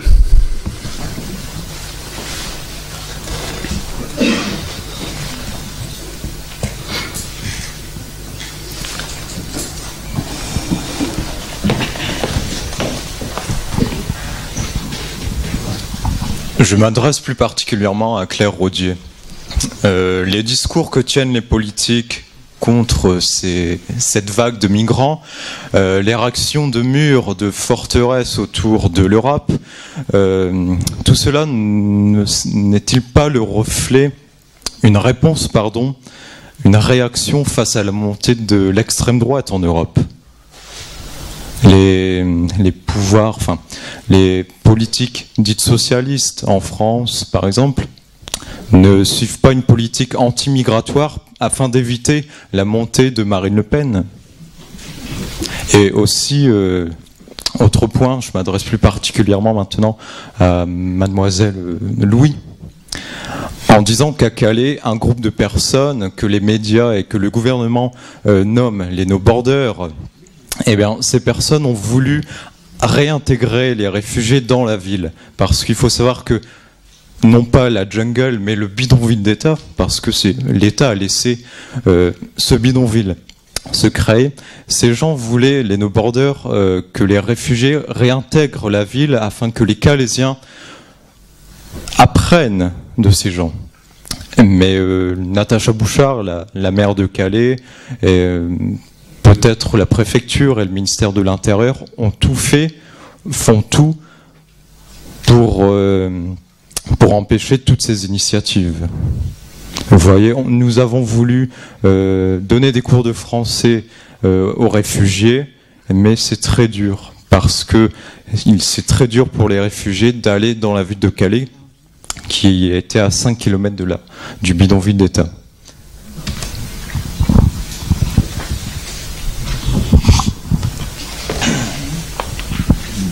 Alors, l'argument qu'on entend souvent, effectivement, c'est qu'il ne faut pas faire le jeu de l'extrême droite, donc il vaut mieux finalement faire ce que ferait l'extrême droite si elle était au pouvoir. Enfin, pour moi, ça se traduit comme ça, hein. Cet argument-là, ça fait très longtemps qu'on l'entend. Moi, je le prendrais un petit peu. Je prends la question à l'inverse. Je pense que c'est en ayant des attitudes, des politiques, en prenant des dispositions qui sont soi-disant destinées à éviter que l'extrême droite s'empare du sujet et en fasse et l'exploite.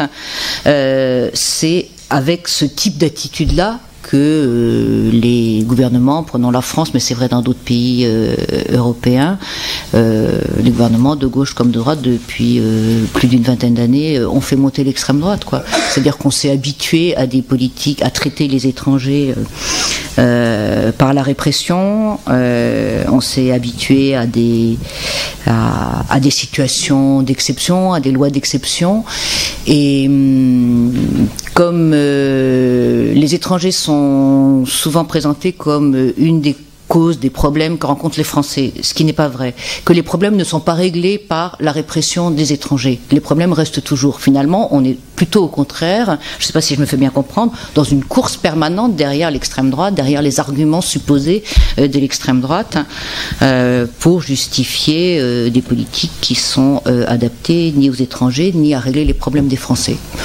Voilà, moi j'inverserai un peu le schéma. Je pense que ces politiques sont pas des réponses à l'extrême droite, ce sont des politiques qui alimentent le discours d'extrême droite. Oui. Je serais d'accord avec Claire, et on a créé un espace sur Mediapart qui peut répondre à votre question et qui reprend certains de ces points, qui s'appelle La jungle et la ville, où notamment on parle de cette tendance de la gauche à devenir plus extrême droite que l'extrême droite pour sous couvert de lutter contre l'extrême droite, on devient plus à droite que l'extrême droite en termes de politique migratoire, ce qui est quand même un petit peu surprenant et qui raconte peut-être autre chose, je crois. Et pour ce que vous dites sur Calais, oui, on y a été beaucoup. Et ce que moi je trouve important, c'est de justement faire en sorte de ne pas recréer des groupes et des experts de la question, comme si les no-borders étaient ceux qui voulaient réintégrer les migrants dans la ville de Calais, puisque je pense que ça n'est pas que les no-borders, et que par contre c'est important de voir justement l'ensemble des actions menées au-delà des identifications, des identités de groupe, parce que je crois que c'est vraiment très important, et c'est quelque chose, ça fait partie de ce dans quoi on peut tous s'engager, je crois, qui est de faire en sorte de ne pas stigmatiser les personnes, tout comme on a beaucoup stigmatisé les Calaisiens, comme si les Calaisiens étaient de fait soit des fachos du PJDA ou de l'extrême droite, soit des gens très engagés dans les associations multiples, mais il y a aussi toutes les personnes qui essaient, comme elles le peuvent, de rejoindre des actions, donc qui allaient notamment dans la jungle pour donner des cours de français dans la jungle et pour apprendre l'arabe. Je trouve que c'est important de voir que c'était dans les deux sens très souvent, ou d'autres qui ont essayé de faire des actions dans les quelques lieux au sein de Calais qui accueillaient quelques actions liées à ce problème de la jungle, notamment le théâtre Le Chanel ou le cinéma l'Alhambra, qui sont des lieux qui ont essayé justement de créer des espaces de croisement. Et je crois que c'est vraiment à cet endroit-là que cette possibilité de l'universalité est encore en nos présents, c'est-à-dire la possibilité de créer des croisements, non pas de se dire qu'il y aurait des personnes qui s'occuperaient d'eux et que voilà, ils en sont les nouveaux responsables, mais plus de voir comment est-ce que collectivement on ne cesse de tenir sur la possibilité d'inclure toujours l'autre dans une lutte identifiée. C'est ça l'universalité politique, c'est la capacité d'être en permanente inclusion d'un nouvel élément au sein d'une lutte politique, qui en fait une lutte partagée. Donc voilà.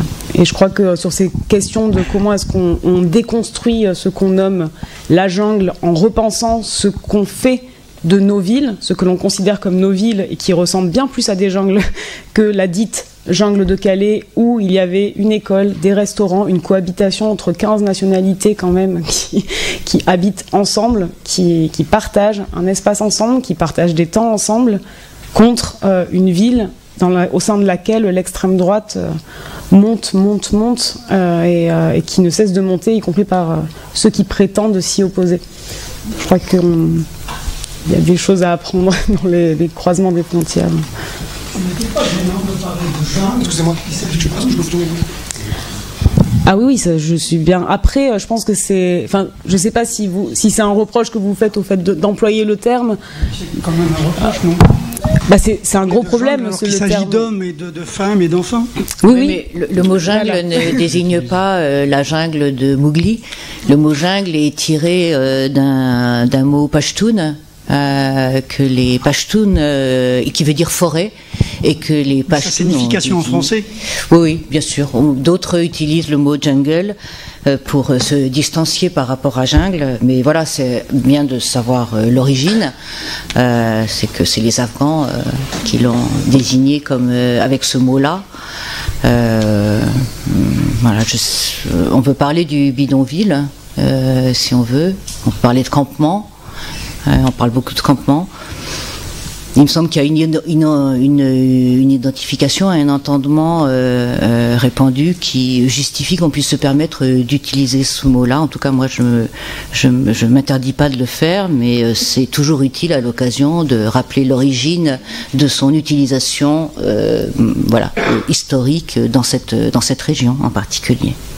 Et c'est d'autant plus important du coup rappeler précisément les différents usages qui sont faits du terme et de ce qu'il a pu voulu dire. Pourquoi est-ce que les migrants ou les habitants de la jungle ont pu se revendiquer de ce mot-là en essayant de voir en quoi il pouvait être remplacé par d'autres, enfin, notamment l'une des personnes qui a été très engagée dans la construction de l'école laïque du chemin des dunes. C'est l'école qui se trouve à l'intérieur du camp, préférée par les deux forums. Mais c'est, encore une fois, ce sont des termes qu'il faut mettre en confrontation des pratiques. Et c'est pour ça que, pour moi, il est aussi compliqué de parler de jungle, si on l'entend comme ce que vous dites, ou la jungle de Mowgli, la jungle des sauvages, que de parler de ville pour ce qui est en train de se produire dans beaucoup de nos centres-villes. Vraiment. Et c'est là où je crois qu'on doit constamment, en fait, les garder, ces deux termes, mais pour voir où elle se situe, la jungle, et où elle se situe, la ville. Et je crois que la ville qui s'est réinventée dans ce qu'on a démantelé de manière si rapide à Calais, elle avait vraiment des principes de citoyenneté, de civilité et de ville qu'on aurait nécessité à regarder beaucoup dans la jungle des villes, comme dit Brecht, pour parler de nos villes, à nous. Bonjour, une question et une demande d'information complémentaire. On a vu émerger à Grande-Sainte une proposition d'un maire pour accueillir dignement des réfugiés, des migrants. Qu'en pensez-vous de cette proposition ? Il me semble qu'elle est, pour moi, elle est non aboutie, dans le sens où j'ai l'impression que aujourd'hui ça stagne, entre guillemets. C'est pas un jugement, c'est une impression que j'ai en l'observant d'un peu loin. Donc j'aimerais avoir votre avis là-dessus et savoir justement, est-ce que c'est une étape intermédiaire vers quelque chose qui pourrait faire modèle, et si oui, ou est-ce que c'est une solution intermédiaire d'accueil et de respect et de dignité des personnes, avec ce qu'elle a de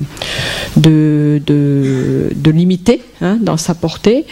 Et puis par ailleurs, vous avez, Madame Dugisti, tout à l'heure évoqué le cas de la Suède, en disant on y reviendra parce que c'est un cas particulier. Et peut-être c'est effectivement un cas particulier, emblématique d'une politique. C'est bien la Suède dont vous parliez tout à l'heure. Voilà. Et je serais intéressée de voir un peu comment c'est traité les questions migratoires là-bas. Je dis un mot à propos de Grande-Sainte et du camp de la Linière. Il faut prendre la chose dans sa dynamique. C'est-à-dire, lorsque Damien Carême a créé le camp de la Linière, en faisant appel à Médecins sans frontières, c'est à un moment où la jungle de Grande-Sainte était un espèce de marécage abominable, dans des conditions de vie mais absolument effrayantes, et puis surtout la quasi-totalité du terrain était immergée. Et donc là, il y avait quelque chose comme une urgence. Et donc, il répond à une urgence par la création d'un camp en faisant appel à des spécialistes des camps de réfugiés. Et pour la première fois sur le territoire européen, il crée un camp exactement sur le modèle des camps qui étaient créés dans la région des Grands Lacs africains, au Moyen-Orient, etc. Bon. Et puis, je rappelle que ce camp a été créé sans le moindre appui de l'État, pas d'appui institutionnel, aucun appui financier. Et que c'est Médecins du Monde ou Médecins sans frontières, c'est MSF, qui a financé en grande partie et la municipalité. Bon. Ensuite, l'État a fini par se rendre compte du bien fondé de cette démarche-là et a engagé des négociations avec la municipalité de Grande-Sainte en disant « Ok, on prend en charge le financement de l'entretien, mais sous une condition expresse, c'est que vous travaillez à l'épuisement du camp. » Et donc, tous les départs du camp, théoriquement, donnent lieu à aucun remplacement. Et donc, l'idée, c'est de finir par éliminer les abris les uns. Donc, ce n'est pas un modèle, c'est simplement une solution qui a dépanné, qui offre des systèmes d'abri, de refuge et un encadrement infiniment plus efficace et de meilleures conditions que ce qui se faisait dans la jungle de Calais. Mais il y a là, je crois, aucune leçon à tirer sur ce que devrait ou pourrait être une politique nationale ou une politique municipale. Il me semble qu'il faut aller chercher tout à fait ailleurs, c'est-à-dire du côté de l'intégration des migrants dans les espaces urbains à l'intérieur des communautés et des villes, qui est tout à fait une autre disposition, quoi. Et sur la Suède, je te laisse... Oui, quand j'ai dit que la Suède était un cas un petit peu particulier, je parlais des pays qui se sont engagés il y a un peu plus d'un an dans une démarche de relocalisation de réfugiés en provenance d'Italie et de Grèce. Donc il y a eu plusieurs pays ont fait des engagements chiffrés et dans les 3 ou 4 mois qui ont suivi, un certain nombre ont renoncé à leurs engagements, ont expliqué qu'ils ne pouvaient plus le faire ou qu'ils ne voulaient plus le faire. Donc ça a été notamment le cas de la Pologne, de la Hongrie, de la Suède,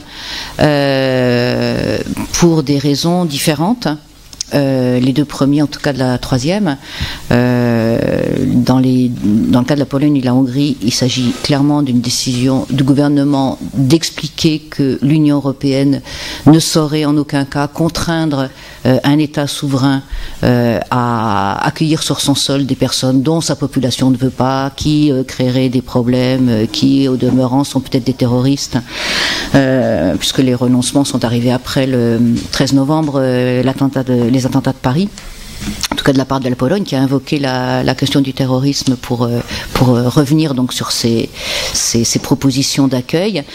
La Suède, c'est un contexte différent, puisque la Suède était depuis très longtemps un pays qui était parmi ceux qui accueillent le plus de réfugiés parmi tous les pays de l'Union européenne, et dans des proportions qui dépassent largement à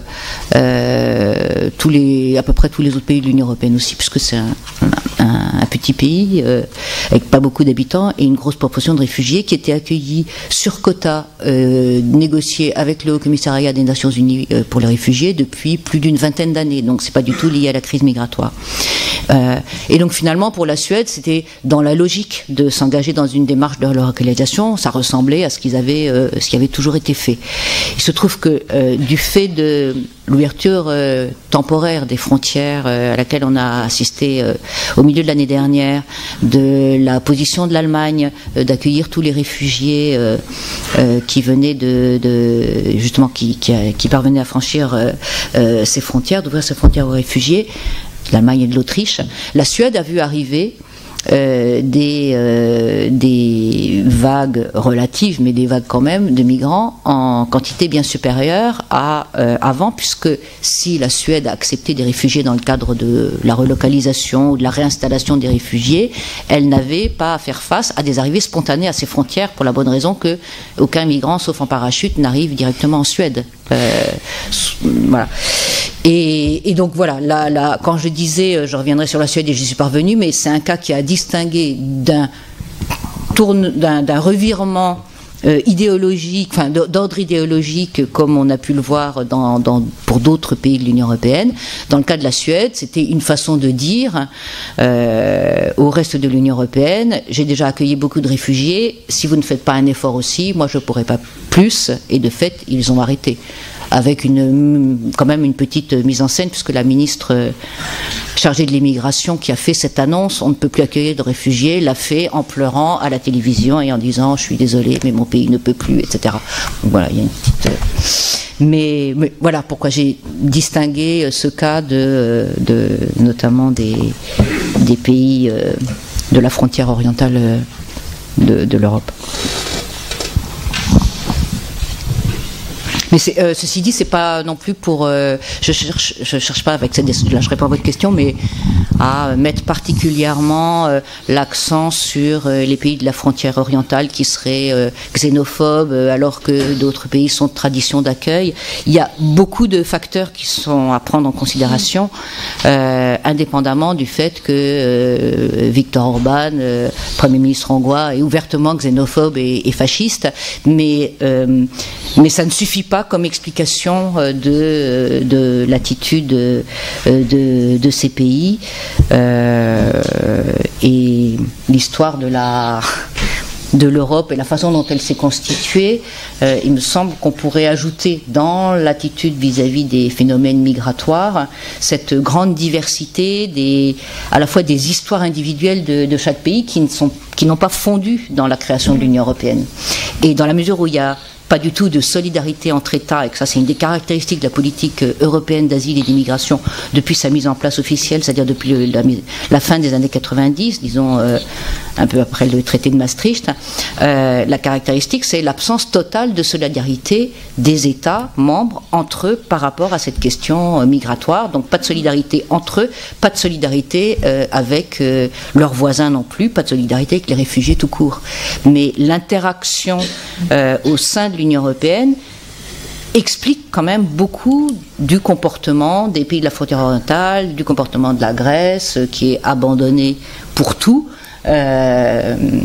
stigmatisée, enfin, pour des tas de raisons que vous connaissez, et à qui on laisse en plus la charge des réfugiés. D'où des pratiques qui sont extrêmement condamnables et que des cours européennes vont condamner en disant que la Grèce traite mal les migrants. Voilà, tout ça est assez compliqué et s'inscrit vraiment dans cette histoire commune non aboutie sur le plan de la solidarité des États membres de l'Union européenne. C'est pas vrai que dans le domaine des migrations, mais c'est particulièrement vrai dans ce domaine-là. C'est un très bon poste d'observation. Oui, je voudrais poser deux questions à celui qui voudra bien y répondre. La première, c'est sur la question des mots, on l'a un peu abordé. Voilà, dans la présentation du texte qui est fait dans Cité Philo, sont nommés, alors on dit migrants, réfugiés, etc. Enfin bon, alors là aussi, est-ce qu'on pourrait un peu préciser un peu ce qui est de l'ordre de la sémantique, pour autant que ce que disait Camus est toujours interpellant, à savoir que mal nommer les choses, c'est ajouter à la misère du monde. Donc, comme si on n'avait pas assez, quoi. Il faudrait mal nommer les choses en plus. Donc, ce qui voudrait dire que bien nommer les choses, c'est en soustraire et pas en ajouter, quoi. Bon.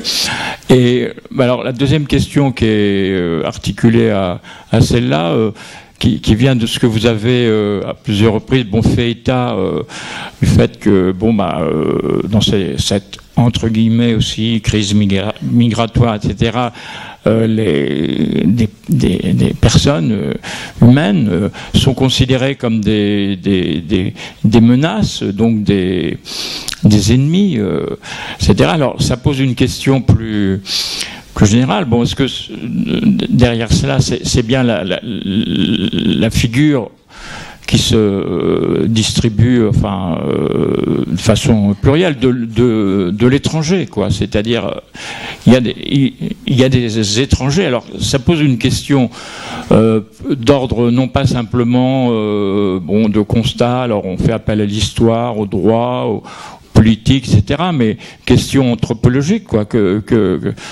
Qui sommes-nous pour que d'autres que soient perçus comme des menaces, etc. Bon, donc ça nous oblige à faire une réflexion de fond sur nous-mêmes, quoi. Bon, pourquoi ça depuis un peu la nuit des temps, l'autre est perçu à travers des configurations multiples, ça, comme un étranger, donc quelqu'un qui me fait peur, qui nous fait peur, comme des adversaires et non pas comme des frères. Hein, bon, voilà.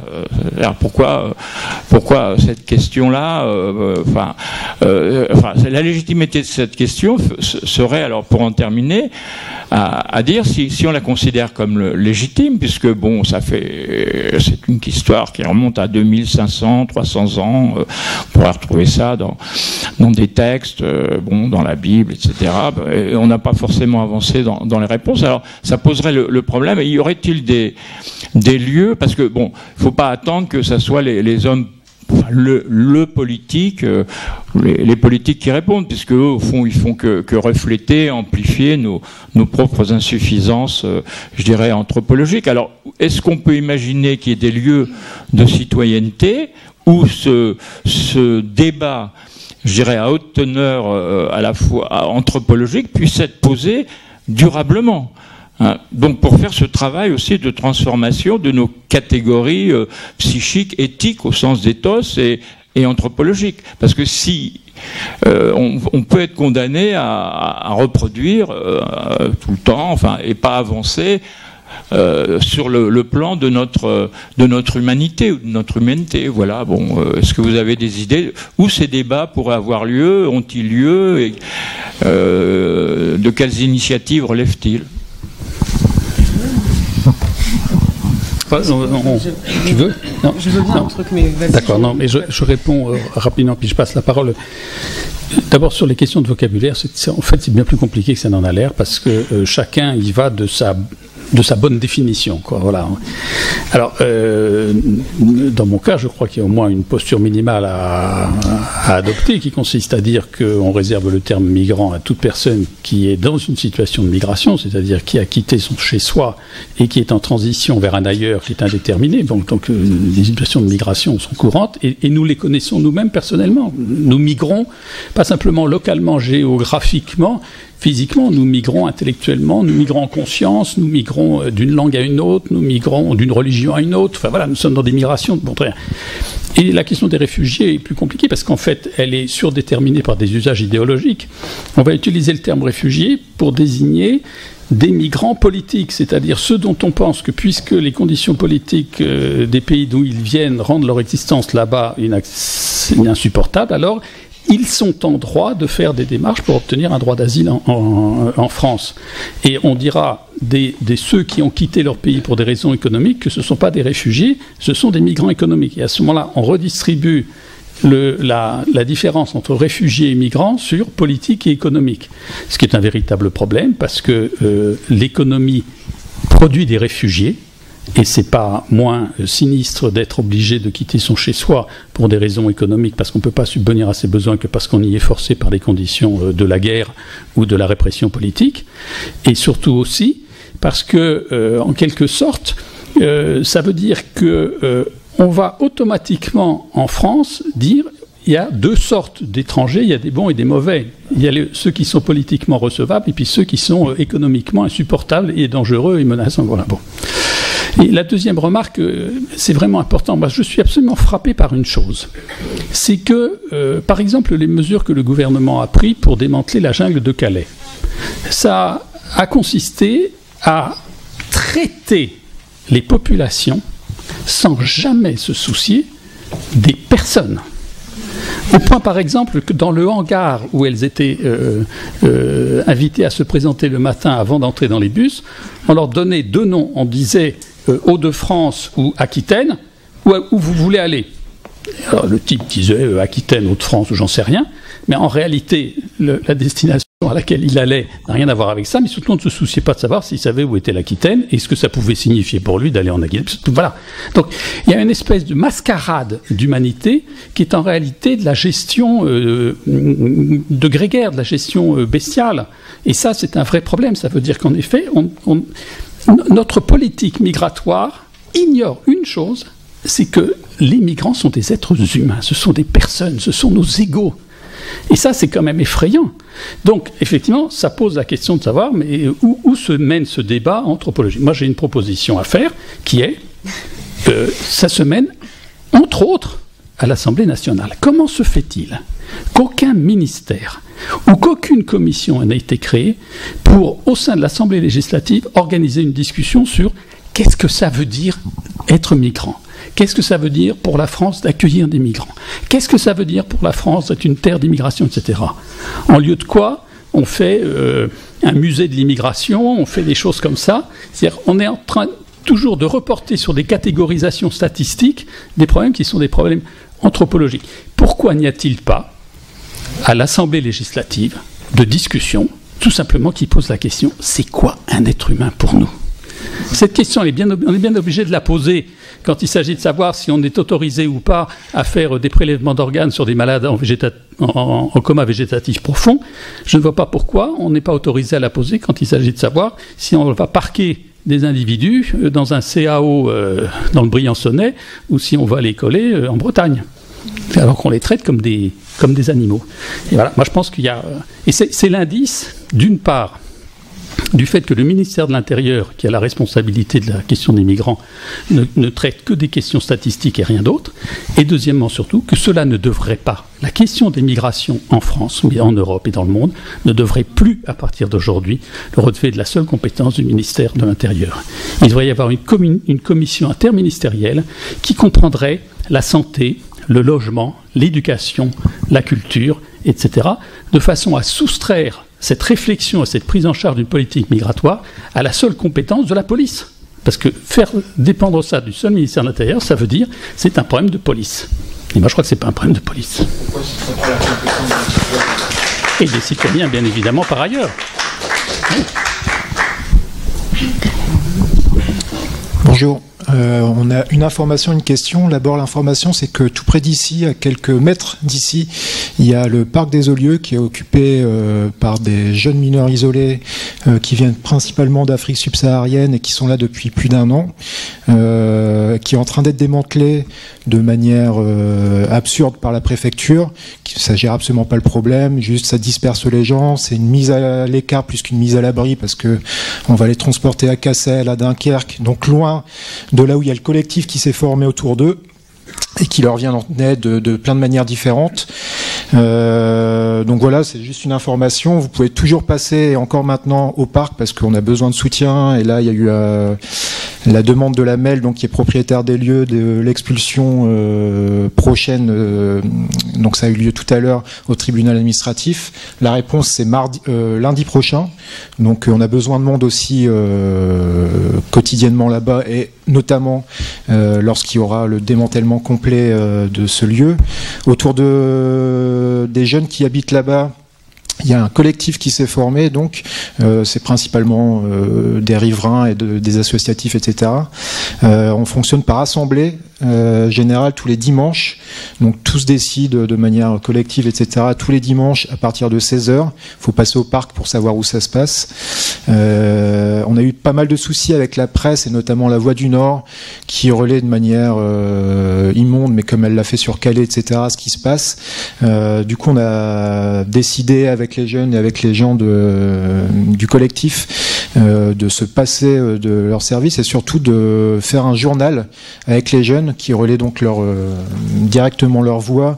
Donc là, on a quelques journaux avec qu'on pourra faire circuler et on communique également avec des communiqués qui sont faits de manière collective et avec les jeunes et avec les gens du collectif. Voilà. Je ne vais pas prendre plus longtemps la parole. Le plus simple, c'est de passer voir sur le parc.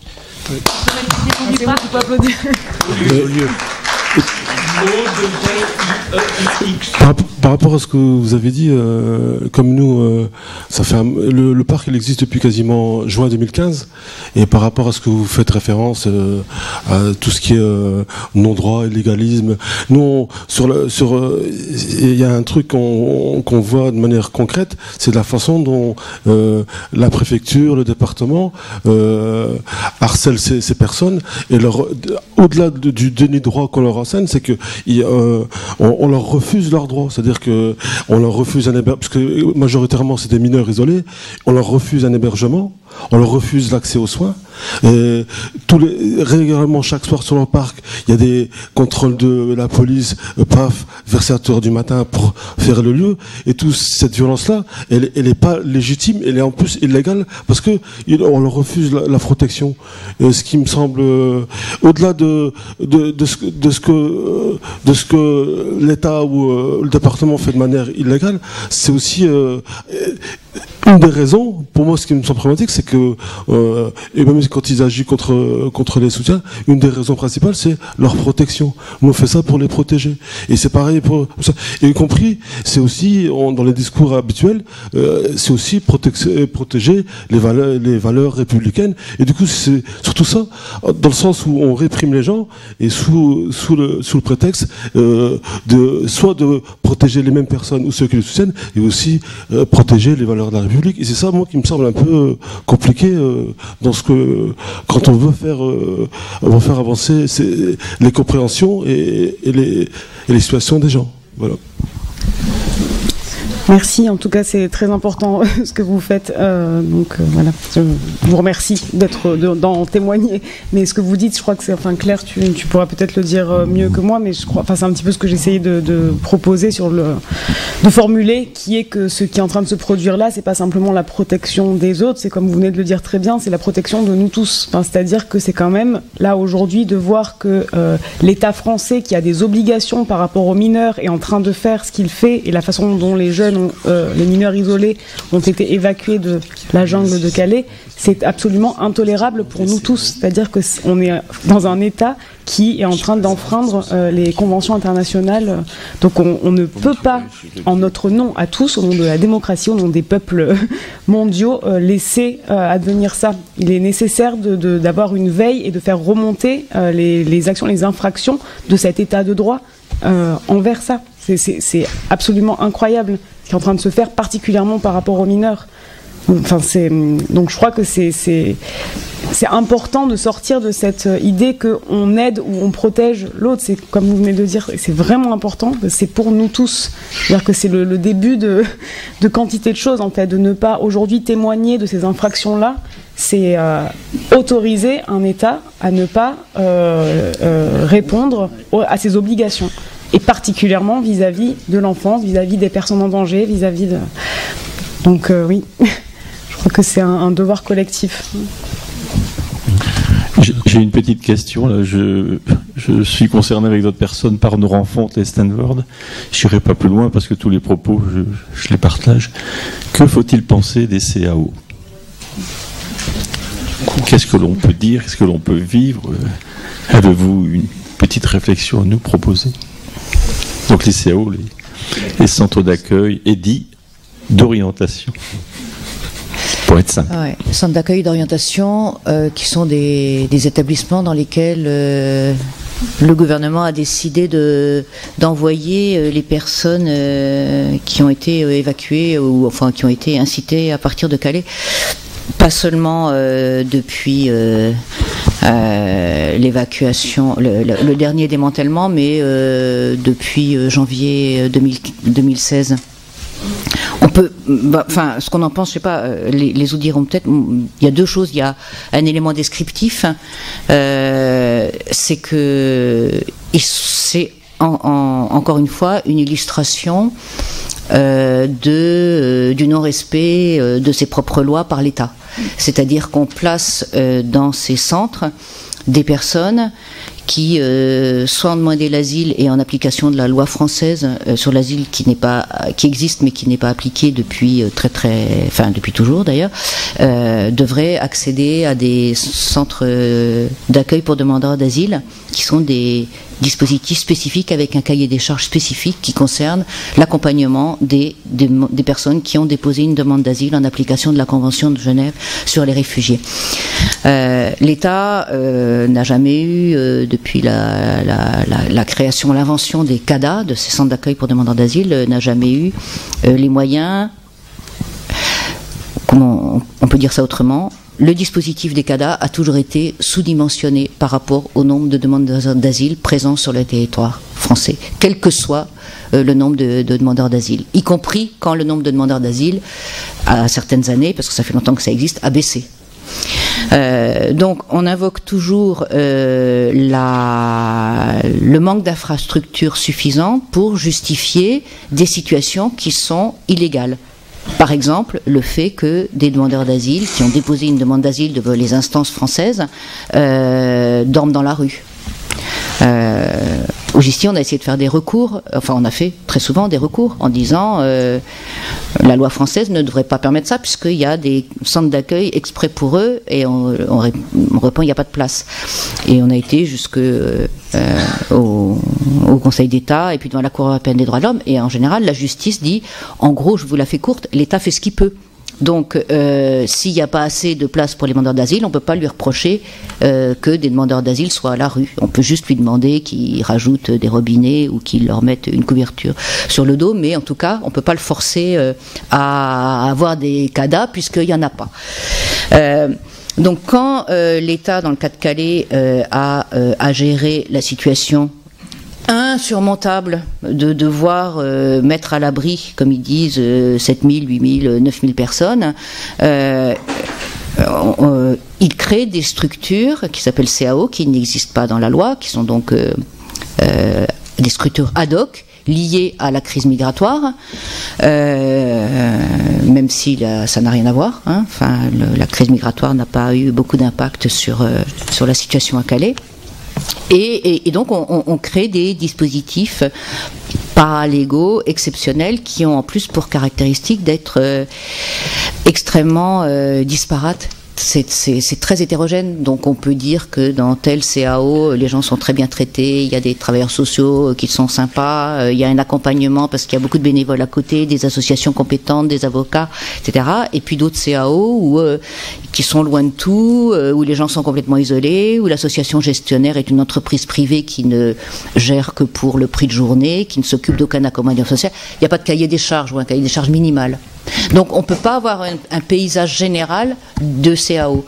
Et moi j'aurais tendance à dire le CAO ne devrait pas exister dans ce qu'il est, c'est-à-dire un dispositif de mise à l'abri au rabais et paralégal, surtout quand il concerne des mineurs, puisqu'il y a eu des CAO créés pour mineurs isolés, comme vous le savez, depuis le démantèlement. Et là, pour le coup, on est encore plus dans l'illégalité, puisque le système de la protection de l'enfance exige le passage devant un juge pour enfants, la prise en charge, enfin bon, des dispositifs que vous connaissez peut-être.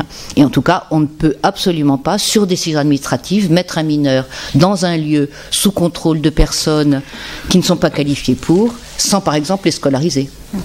Or, il est bien clair que les jeunes qui ont été envoyés dans les CAO pour mineurs ne vont pas être scolarisés, sauf si des bénévoles, des associatifs locaux s'intéressent à la question, commencent à organiser des choses qui va sans doute se passer dans pas mal d'endroits, pour ceux qui n'auront pas encore fugué, parce qu'on ne s'occupe pas d'eux. Donc voilà ce que je pense des CAO. Étant donné l'heure, je pense que cette dernière réponse aura été la réponse à la dernière question. Je rappelle qu'à 18h, on aimerait bien qu'il y ait un jeune ici qui voudrait intervenir, qui est sur le parc. Juste une intervention, c'est important. Oui. Bonsoir. Plutôt, c'est pas une autre question, c'est juste accompagner mon frère Lagdar. Je suis un jeune du parc de Zolieu. Et c'est juste pour vous demander, bientôt ils vont démanteler le parc de Zolieu. Nous demandons l'aide. S'il y a des associations qui sont là pour nous soutenir de plus, il y a des jeunes entre nous qui veulent aller à l'école, veulent être scolarisés, mais qui se demandent quoi faire, comment aller à l'école, parce que la route est quasiment barrée devant nous. Il y a des jeunes vraiment qui ont des soucis pour aller à l'école, être instruits, du coup, mais qui n'y arrivent pas. Donc nous demandons s'il y a des associations qui sont là, qui peuvent nous aider, nous soutenir. Nous demandons l'aide qui nous accompagne. Donc je suis là, ça fait plus de 6 mois, nous sommes au parc de Zolieu. Le parc existe plus d'1 an, mais quasiment moi je suis là, ça fait plus de 6 mois que je suis là. Donc il y a d'autres de mes amis qui sont là avant moi, qui n'ont pas toujours bénéficié de la scolarisation. Donc c'est juste quelques associations qui viennent en aide de temps en temps et quelques bonnes volontés. Nous demandons s'il y en a ici encore qui nous accompagnent. Lagdar que d'autres pour nous accompagner de plus. Ok, bah écoutez, je remercie nos invités, je vous remercie de votre participation. Je rappelle qu'à 18h, nous recevons Monsieur Jacques Toubon, défenseur des droits et ancien président de la Cité nationale de l'histoire de l'immigration. À mon avis, il y a quelques rapports. Et merci d'être venu.